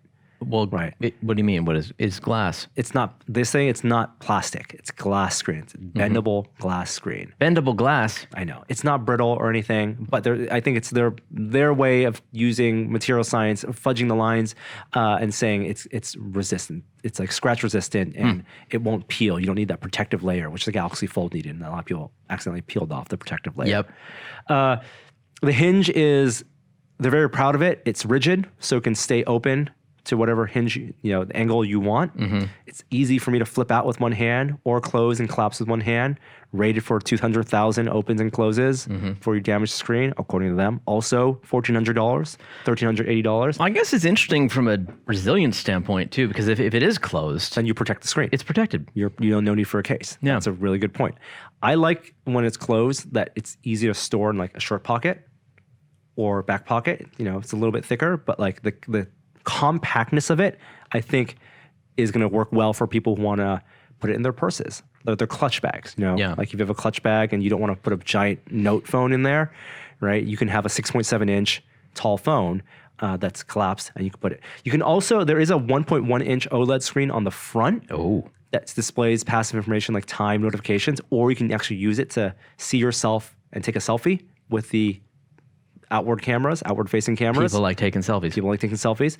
And Google's partnered with them, so they've developed 2 apps that make use of split screen. So if you have YouTube open, for example, your video will play on the top half if you're using the folded hinge mode, and you get the comment section on the bottom half, as opposed to being one continuous That's interesting. web page. Okay. Same thing with Duo, their Hangouts equivalent, their FaceTime equivalent. That's interesting. I mean, I like that people are thinking about those makers. So I think we're going to see a Content lot makers. at the Google Developer Conference, I/O, encouraging developers to maybe make apps compatible with this. Because otherwise you're literally dragging windows. Chicken and egg, though. Yeah, filling up half screen. I was like dragging windows and filling up half a screen and half a screen. But I also like that it's really tall. I'm a big fan of narrow and tall phones. Remember the iPhone 5? Yeah. I love that form factor. I love how tall those screens are. And it's great for social media or web browsing. Reading, single column pages on the internet. Did you hold one? Yeah, I have a video out today. Does it feel fun to open it? Yes. Does it look cool? It looks like a fashion item. It's a mirror finish, so it's very smudgy, but they're 100% positioning you these. do this, like... I did a one-handed flip open. Back in the day. Yeah. Like every one of the Matrix phone, because yes, Nokia phone. It looked cool. People wanted flip phones because it was compact and looked cool. Like, are we still there? Do we still want novel phone, design? I wonder. I think that if you look at their marketing materials, all the photos of the people, the lifestyle photos, they're 100% positioning these for women as fashion accessories. Really? As having your purse. If you open it up, it looks like a makeup piece, like a makeup box, right? Like you're putting powder in your face or something. And the colors they have, shiny black, shiny rose gold, shiny pink, shiny gold. I think they're appealing to that part of the market. So I wonder if Apple will follow suit and follow Samsung's lead. I don't think so. And do a foldable phone. I don't think Apple doesn't create solutions in search of problems. They find problems that you didn't know you had. And I don't think people had a problem with their phones not being able to fold. It's nice to use. It's satisfying to open that hinge, and I hope they've solved the problems of the Galaxy Fold. I highly doubt it was 66 degrees on February 11th. I think this photo might have been doctored. That seems too cold, or too warm rather. Then right there, they got the weather report right on the screen. Maybe whatever API they're tapping into. I have no proof. What's wrong? Speaking of split screen phones and split screen devices, Microsoft, remember they announced the Surface Duo last year? Vaguely. At their September event. One's been spotted in the wild. Okay. It was being used in Seattle. There's on Vancouver, sorry. and someone on Twitter spotted a person with a prototype and took a spy video of it being used. And it shows that there's an LED flash next to the camera. Also, like slightly different ID differences from them was shown at the event. But they were using it as intended, as kind of a little notebook, almost like a field notes flip out. And unfortunately, the performance didn't look so good. What? So you can see, I mean, it's a prototype, that's right? not fair. Yeah. It's a prototype. So, I think they have a lot of time to fix the software and get it working. Good. And I don't think, I mean, it's so weird that they shared this at the event a full year before they said it was going to be available. Because I think by the time... Doesn't speak highly of what they have available for this year. For that year. I mean, it's such a different, it's a different product category. It's like a research... I don't know why they did it. I'm not sure what it was supposed to telegraph to investors or to consumers. Like, worth forward thinking. It felt like the only benefit of doing that was testing the waters. It's like when Apple came out and showed off the new Mac Pro. But they don't. But that's different. That replaced an existing line with something that they knew people wanted, and it got those people. But it wasn't ready for a while. Right, but it got those people who were waiting, who wanted to spend money then on a new Mac Pro, not jumping ship. This product doesn't address anything right now. It just says we're in the We're cool ultra portable phone. We're still in the phone game. That's what it says. Mobile World Congress is in 2 weeks. That's Barcelona, and exhibitors are backing out. This is the world's biggest telecom event, and because of new update. As of today, Mobile World Congress is canceled. Canceled? Holy smokes. That's a big deal. Yeah. A lot of people had plane reservations. Wow. Global concerns regarding the coronavirus outbreak, travel concern made it impossible for the GSMA to hold the event. And this followed the story that we were going to talk about, which was that Sony, Amazon, LG, and Ericsson, and NVIDIA had canceled their plans to be there. That is a big freaking deal. Holy smokes. Wow. Okay. That's breaking news, folks. No MWC. I know companies had planned on announcing things at MWC. It happens every year. Yep. So I'm really curious what those launch plans, because there will be ripple effects to this cancellation. I mean, there's not enough time to... They can still go forward with those launch plans. I'm sure briefings have already happened for some of these products, but they just won't get the same type of international coverage. I don't know. As with all of these centralized events, they're becoming less and less important, given the visibility of the internet and people to have their own digital events, and just the press's desire to surface whatever information press releases come through. Yes, for enthusiast press, but I think for some, there's definitely a classic consumer who gets the information if they watch the evening news and they get it not from the blogs because they don't follow, The Verge and Ars Technica. You don't think that they'll cover, releases if they didn't have the event at Mobile World Congress? But the reporters they can't cover as much. Like CES. Like, we don't care about CES as much, but there's definitely people who do care about CES. Also breaking news, Essential Products, Andy Rubin's startup, they made the Essential phone. Sure do. Cease business. Cease operations. They're shutting down. It's a hard racket. Announced today. Wow. They raised $330 million of funding to create a Google, an Android smartphone to compete with Pixel and Galaxy. And it was valued at $1 billion, but it didn't sell well. And, they also had the prototype of those long phones, right? And I guess there's no clear path to deliver this product to the consumers. That's super sad. Yeah, I was curious about that phone again. Were you? Super tall and narrow. From a distance. You're an iPhone guy now. I'm open-minded. Are you? I'm open-minded. If something comes around that's better, I'm happy to try it out. Fair enough. I don't know. I feel like there's that whole ecosystem thing. Yeah, I'm stuck on iMessage. Something I'm also curious to try out is Chibi. This is that subscription service by Jeffrey Katzenberg. Short form, subscription-based, $5 a month, 10 minutes or shorter. And I got a bunch of people working on content, Chrissy Teigen, the Russo brothers.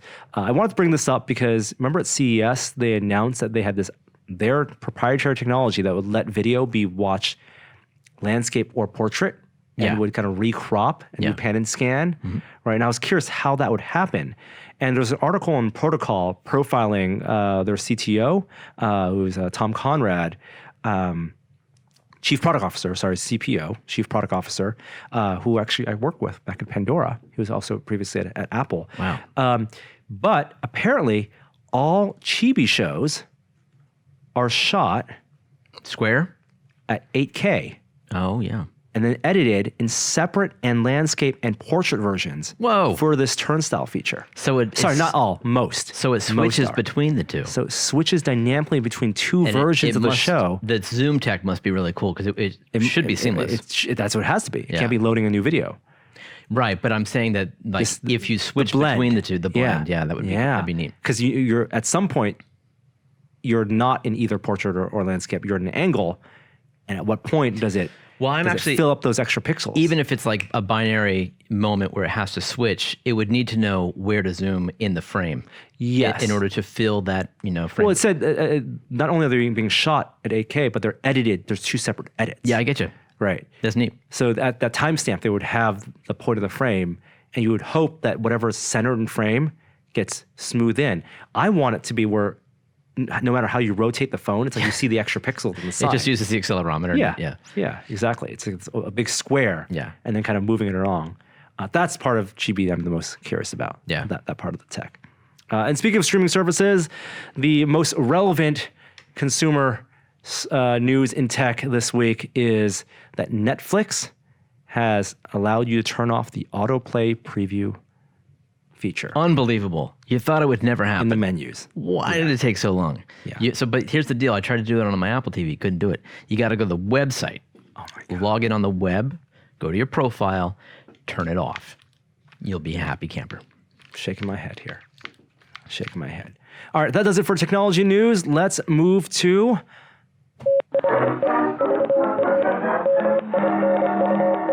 The VR Minute. Virtual reality this week. All right, what do we got here in VR this week? Have you played the Half-Life 1 in VR yet? I have not. On the Oculus Quest? No, I haven't. It's easy to do. Yeah. Especially now because you've got Half-Life for free in your Steam account. Yes. So you just, because you have a Vive. Yep. Is that for everybody or only? For everyone. That's crazy. So Half-Life 1 and 2. So it's called Lambda 1 VR. It's on SideQuest. It's easy to find. And you've been able to do Half-Life 1. You've been able to do Blue Shift. And now you can do Opposing Force. Oh. Which was not something you should have taken for granted because the source that they were using did not support Opposing Force. So the massive effort has been put forth. Now you can't do it. Opposing Force is, I think I might have even reviewed it for PC Gamer. Wow. It is phenomenal, as I recall. You play as the military dudes. Yeah. And it really was like reviewed very highly by all the outlets. It is one worth playing, and you got the whole thing. They added new technology for doing sniper scope, and it's great. Very cool. Yeah. Steam VR has a new beta interface and a new dashboard. So previously, anyone who's used Steam VR knows that the interface in headset is basically an adapted version of big picture mode. Big screen.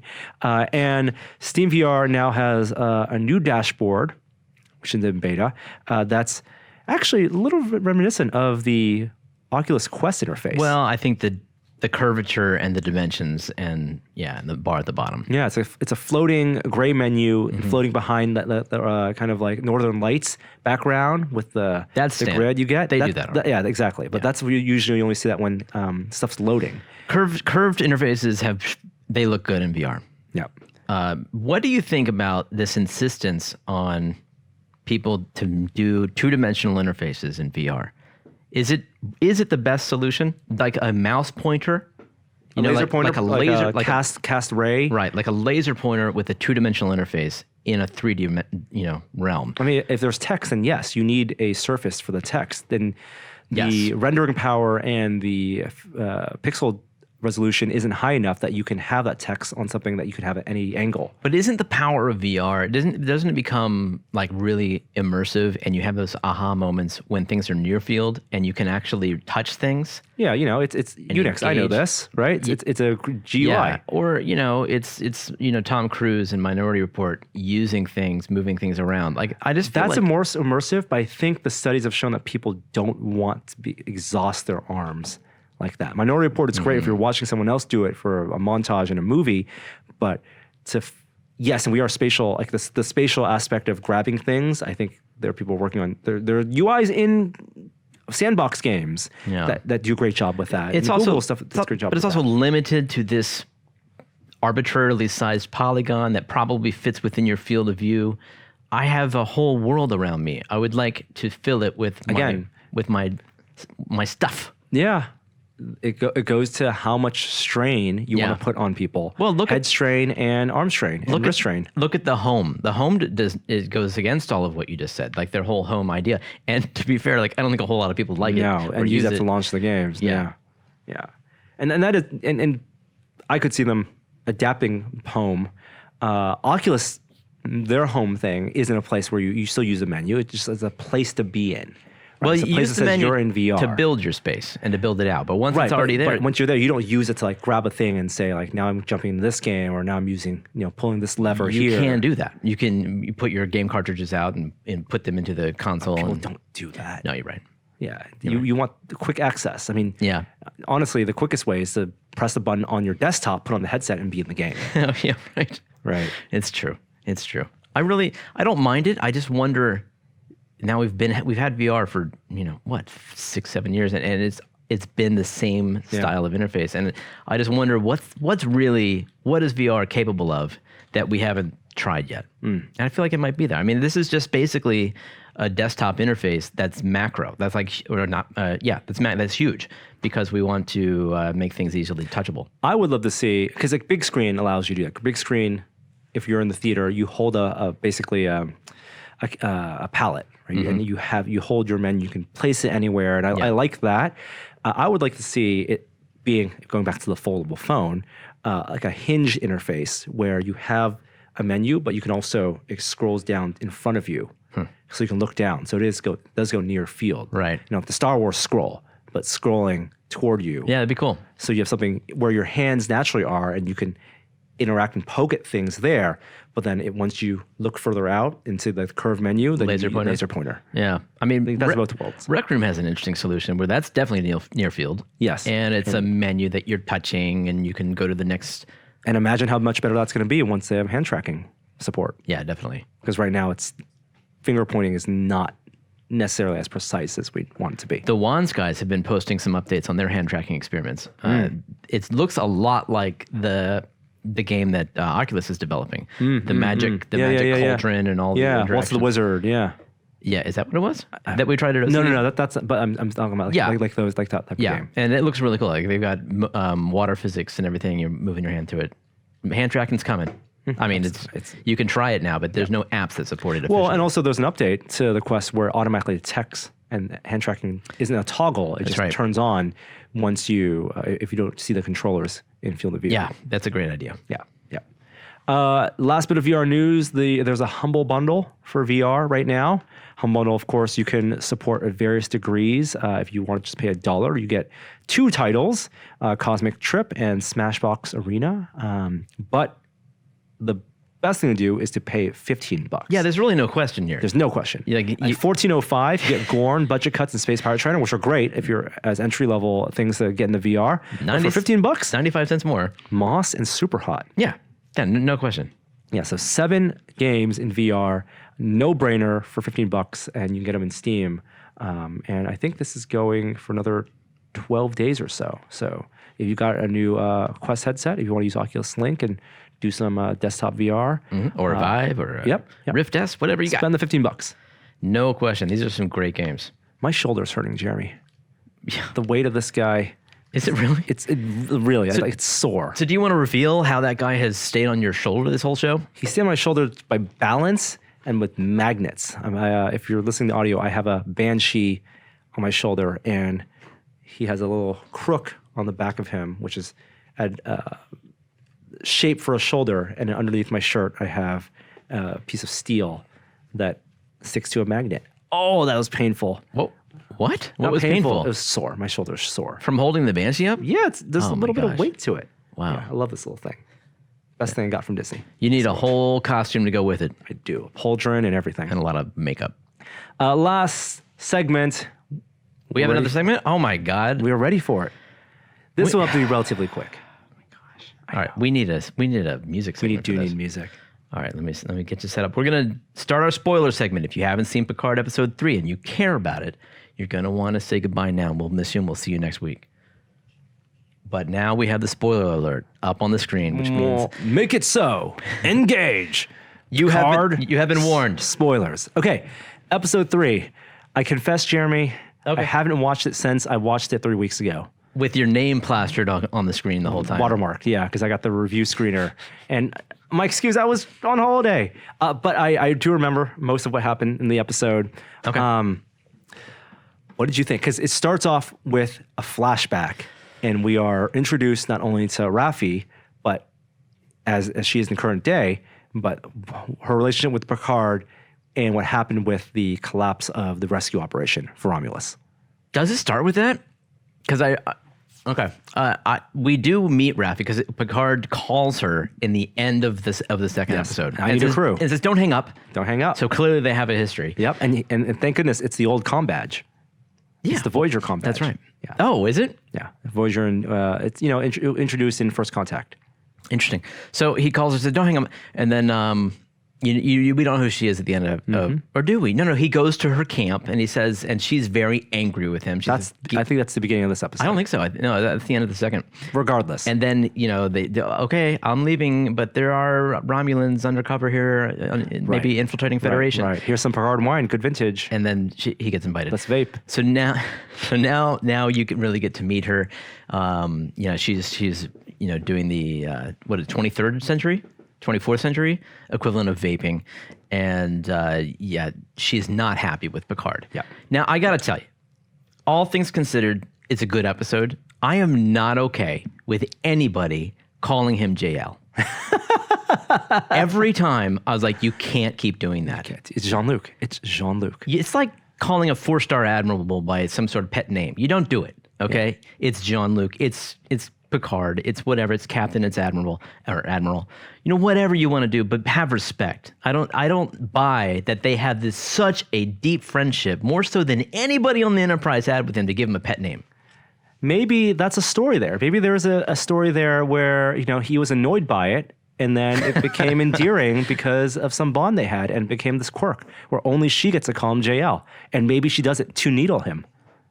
They haven't indicated that.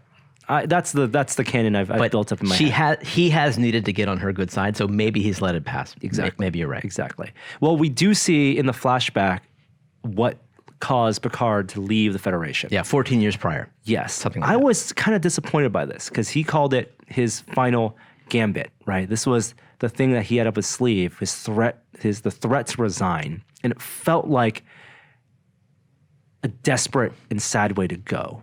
And maybe it's intentional, a sign of the times where, as great as a captain, as legendary as a captain as he was, the politics and the bureaucracy of Starfleet and the Federation had moved past it. And that's indicative of he's no longer the captain of the flagship, right?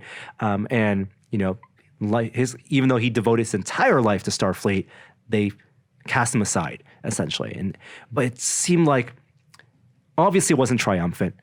I hope he gets that moment of triumph later on in the show, because it was really sad to see that was how his tenure with Starfleet ended. Well, now he's the underdog. He's never been the underdog before, and now he is. And so you will root for him even more, and I'm sure he will be on some level triumphant, and that will feel good. I also was not a fan of the costumes. Which ones? Like the whole show? No. The flashback costume, the Federation uniforms with the extra stripes. Oh, okay. Color scheme I like, but the cut of them, not a fan. Oh. Not a fan. I probably won't use them more than that flashback episode. By the end of this episode, wait, don't jump all the way. We got it. It's full spoiler talk, man. Yeah, but I just figured we can go wherever we want.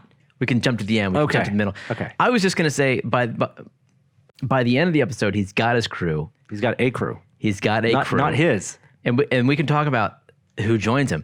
The scientist joins him. Yes. And that was the highlight of the show for me because she's great. She's my favorite character, I think, so far. She's so nerdy that like I feel like I can relate to her and a lot of Trekkies can relate to her. She's, matter of fact, but she's also like this terrific fanboy, not of Picard, but of the science. Have you ever seen The West Wing? Of course. There's You're an episode. you're the only one who hasn't seen The West Wing. There's an episode in The West Wing season 4 where they make fun of an intern at the White House who's a Star Trek fan, and she wears and she gets reprimanded for having a Star Trek paraphernalia on her clothing or something. It's probably the same time frame as Trekkies came out, and there was the person who wore her Starfleet uniform to jury duty. I think that's probably a riff on that. It's actually really, I didn't know that, but Bradley Whitford makes fun of her and then talks about how it's about professionalism and he's a fan of Star Trek too. Right. But when you're in the White House, there's decorum and you can't be a Star Trek fan, which is super silly. I don't think that would actually be a real thing that happened in, let's say, the Obama White House. Okay. Right. Or NASA, or especially, right. But that character who's the Trekkie is the same character, I think, as Alison Pill in terms of this. They cut from the same cloth. Like, Is that the scientist? yeah, yes, Okay. the scientists. Like they are. When you say she is us, Yeah. like that's who I think of. Is that the Star Trek fan that's was on the Westworld character, or Yeah. the West Wing episode. I love her. I love that she knows she doesn't have people skills, but she's got the skills and she wants to be on board because she wants to see this thing that she's devoted her life to. So they've got a captain who. Interesting. This is evolution of so it's a kind of not a Federation ship, of course. It's not exactly It's a not? privateer. What is it? No, it's just captain of his own ship. You can command Right. your own ship and not be part of the Federation. Okay. Yeah, But he is Federation. Like he is some sort of ex-Federation. former officer. Yes, and he, like Picard, has had a bad relationship with Starfleet. Yeah. But his crew are holograms. Yeah. He's got a And they're doctor. holograms of himself.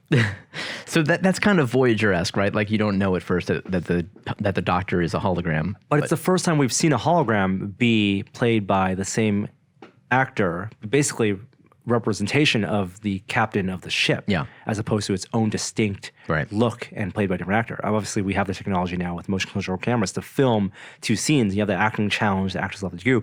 Probably not getting paid double for playing both those roles, but that's really neat. Does that just speak to his egotism? The characters?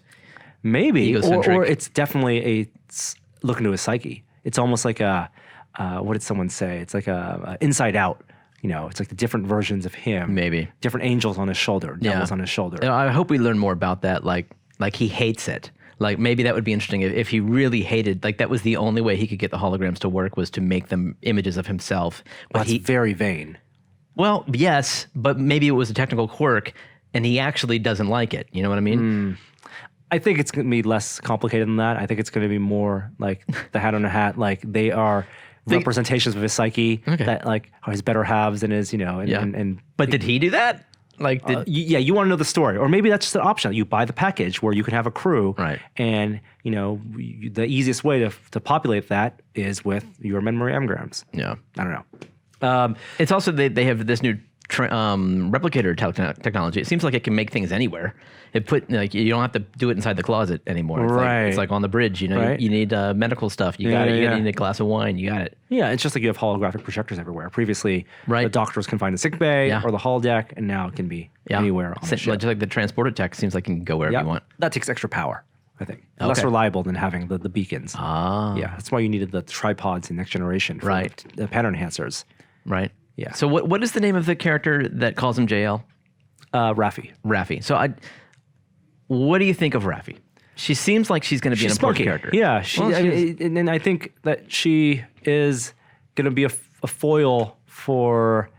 She's going to keep him in check. But she doesn't. She seems very selfish and mopey. Like she's very angry. The angstiness, I'm not a fan of. This thing that happened 14 years ago, she can't sympathize with Picard's plight, which is clearly bigger than her own. Like she got fired and she's just angry about that for 14 years. And I know that's probably a emotional thread to the show. Like they're overcoming that. I feel like it could have been a role that could have been played by someone who was on Next Generation. Yeah, maybe. Like I kept waiting for Jerry Ryan to show up. I thought she was going to be on the crew.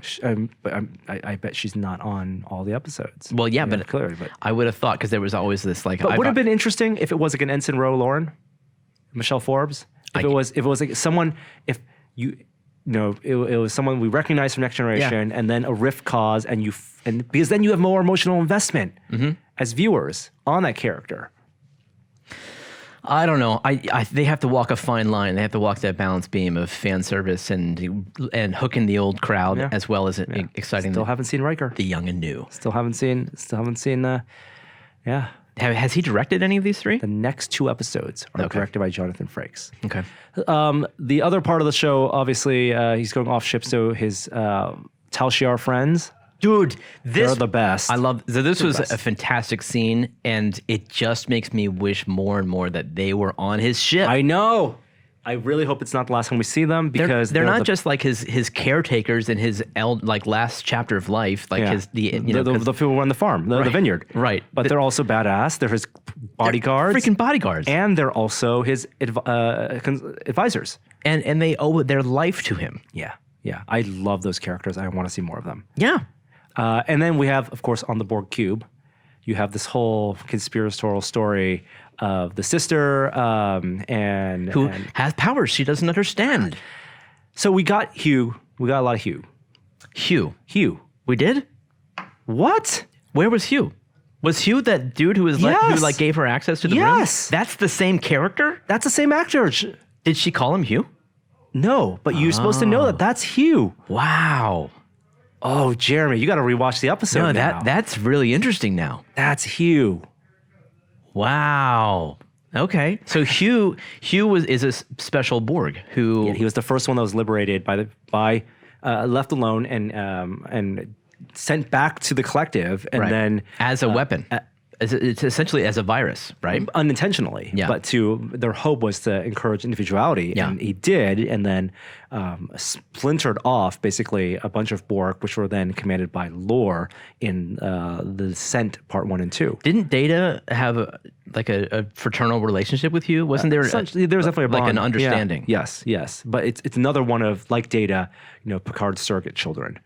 And the fact that he's part of this operation, in command of some part of it, for recovering and rescuing Romulans who were previously Borg. They have this whole kind of ward, right? Where wouldn't he have had to have been? I mean, that was decades ago. You don't think he was on that Borg ship? No. I think that he probably has the expertise and the seniority as being someone who has been rescued by the Borg. Or rescued from the Borg, and understands the plight that these people are going through psychologically. Mm-hmm. And there's a lot of ominous, literal fortune telling in this episode. Yeah.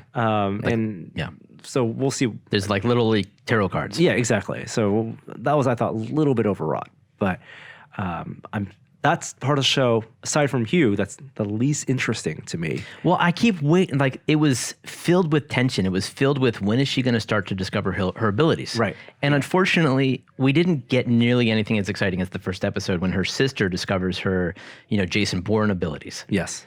She basically just found out that she knew things that she didn't know. Yeah. She knew. What is that? What is that? I can almost understand reflex abilities being activated, but how do you suddenly know that you know things? What's supplanting memories? It's all in your DNA. I don't know. Yeah. It's all. And then what triggers it? It's fake science fiction. There's also she had the call with her mom. Obviously not her mom. Yeah, exactly. Who's clearly in on it. But I don't even think it's a real person. I think that's you think it's an AI or something? I think it's a false created video, maybe by Maddox, as a way to trigger and put her into to really? these states. She does pass out when she's having that phone call. Exactly. Huh. I thought maybe that actor, whoever that is, who's pretending to be her mom, would then suddenly That would be a plot A thread. reveal. A plot thread where she would know that she knew something, and then they'd have to like look into why. I don't know. Yeah. I think it's a complete construct. that Yeah. mother and these phone calls. And that's, again, part of her fabricated identity. So the show, the first act is technically over of these 10 episodes. And that's what I was going to say is by the end of the show, we are at where I expected to be at the end of the first episode. It's taken 3 episodes to leave the planet. And that's not to say the first episode didn't move quickly. Like, a lot of stuff happened. Absolutely. But He's finally off world. we're finally on a ship. And you get the Star Trek theme. A little bit of it. Yeah. That's right. Yeah. As they warp off Yes. Yep. into the stars. On to the mission. So now we go into unexplored territory, as next week we have not seen that episode yet. See, I've done the smart thing and saved them week to week. So I have not had to wait 3 weeks. I've enjoyed my pacing out, my pleasure delaying. And I'll actually be, again, off-site next week. Oh my gosh. So we'll figure something out. But you and Kishore can duocast. So we'll get someone in to chat about it. That does it for this week's episode. A lot of talk, a lot of Rise of Resistance talk. Again, I'm still kind of going over it in my head. Really, really awesome. Yeah. A lot of, great ride technology, great projection mapping, great sense of scale, great animatronics, great holograms, I'll say. Well, the projection mapping stuff, you mean? Yeah. Pepper's Ghost effects. Yeah. And Really? Yeah, that's all I'll say. What about Haunted Mansion stuff? Yeah, a lot. Like, it really feels like a culmination of all the Imagineering technologies. It's got to last for a long time. That's the thing. It's like they're not using Arduinos and like little servo motors. They've got to make something that runs several times a day, of hundreds of times a day, Yeah. and lasts for decades. Yep. Wow. Yep. That's an achievement. Just don't drop your cell phone. Don't break the ride. And get on the bus. Yeah. Get on the bus. That's the lesson. Don't fold that stroller. Get on the bus. All right. We have an outro this week. I'm sure we do. Let's see. We got one here. We got 1 week ago. One day length matters. Annual. All right. I don't know. Let's try this one. This says not really an outro. Let's go with this one. Length Matters by Atkerns. Is this going to work? I'm going to pump up the volume. Hi there, I didn't see you.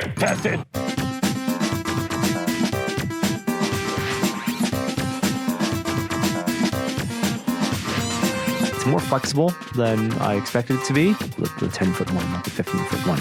It's thicker than I imagined. It is, but it's still very, very flexible. You don't want to flex that too much. Well, but I'm saying it's not like, yeah. Flex it until you hear the crack. I think the length really does matter. Like I have a friend was just a 10-foot wouldn't do it. Not if you can find a 15-foot, you will have done what no one on Reddit could do. That's really funny. I think we're talking about a link cable. Yeah, that's definitely what we were talking about. All right. See you next week. Bye.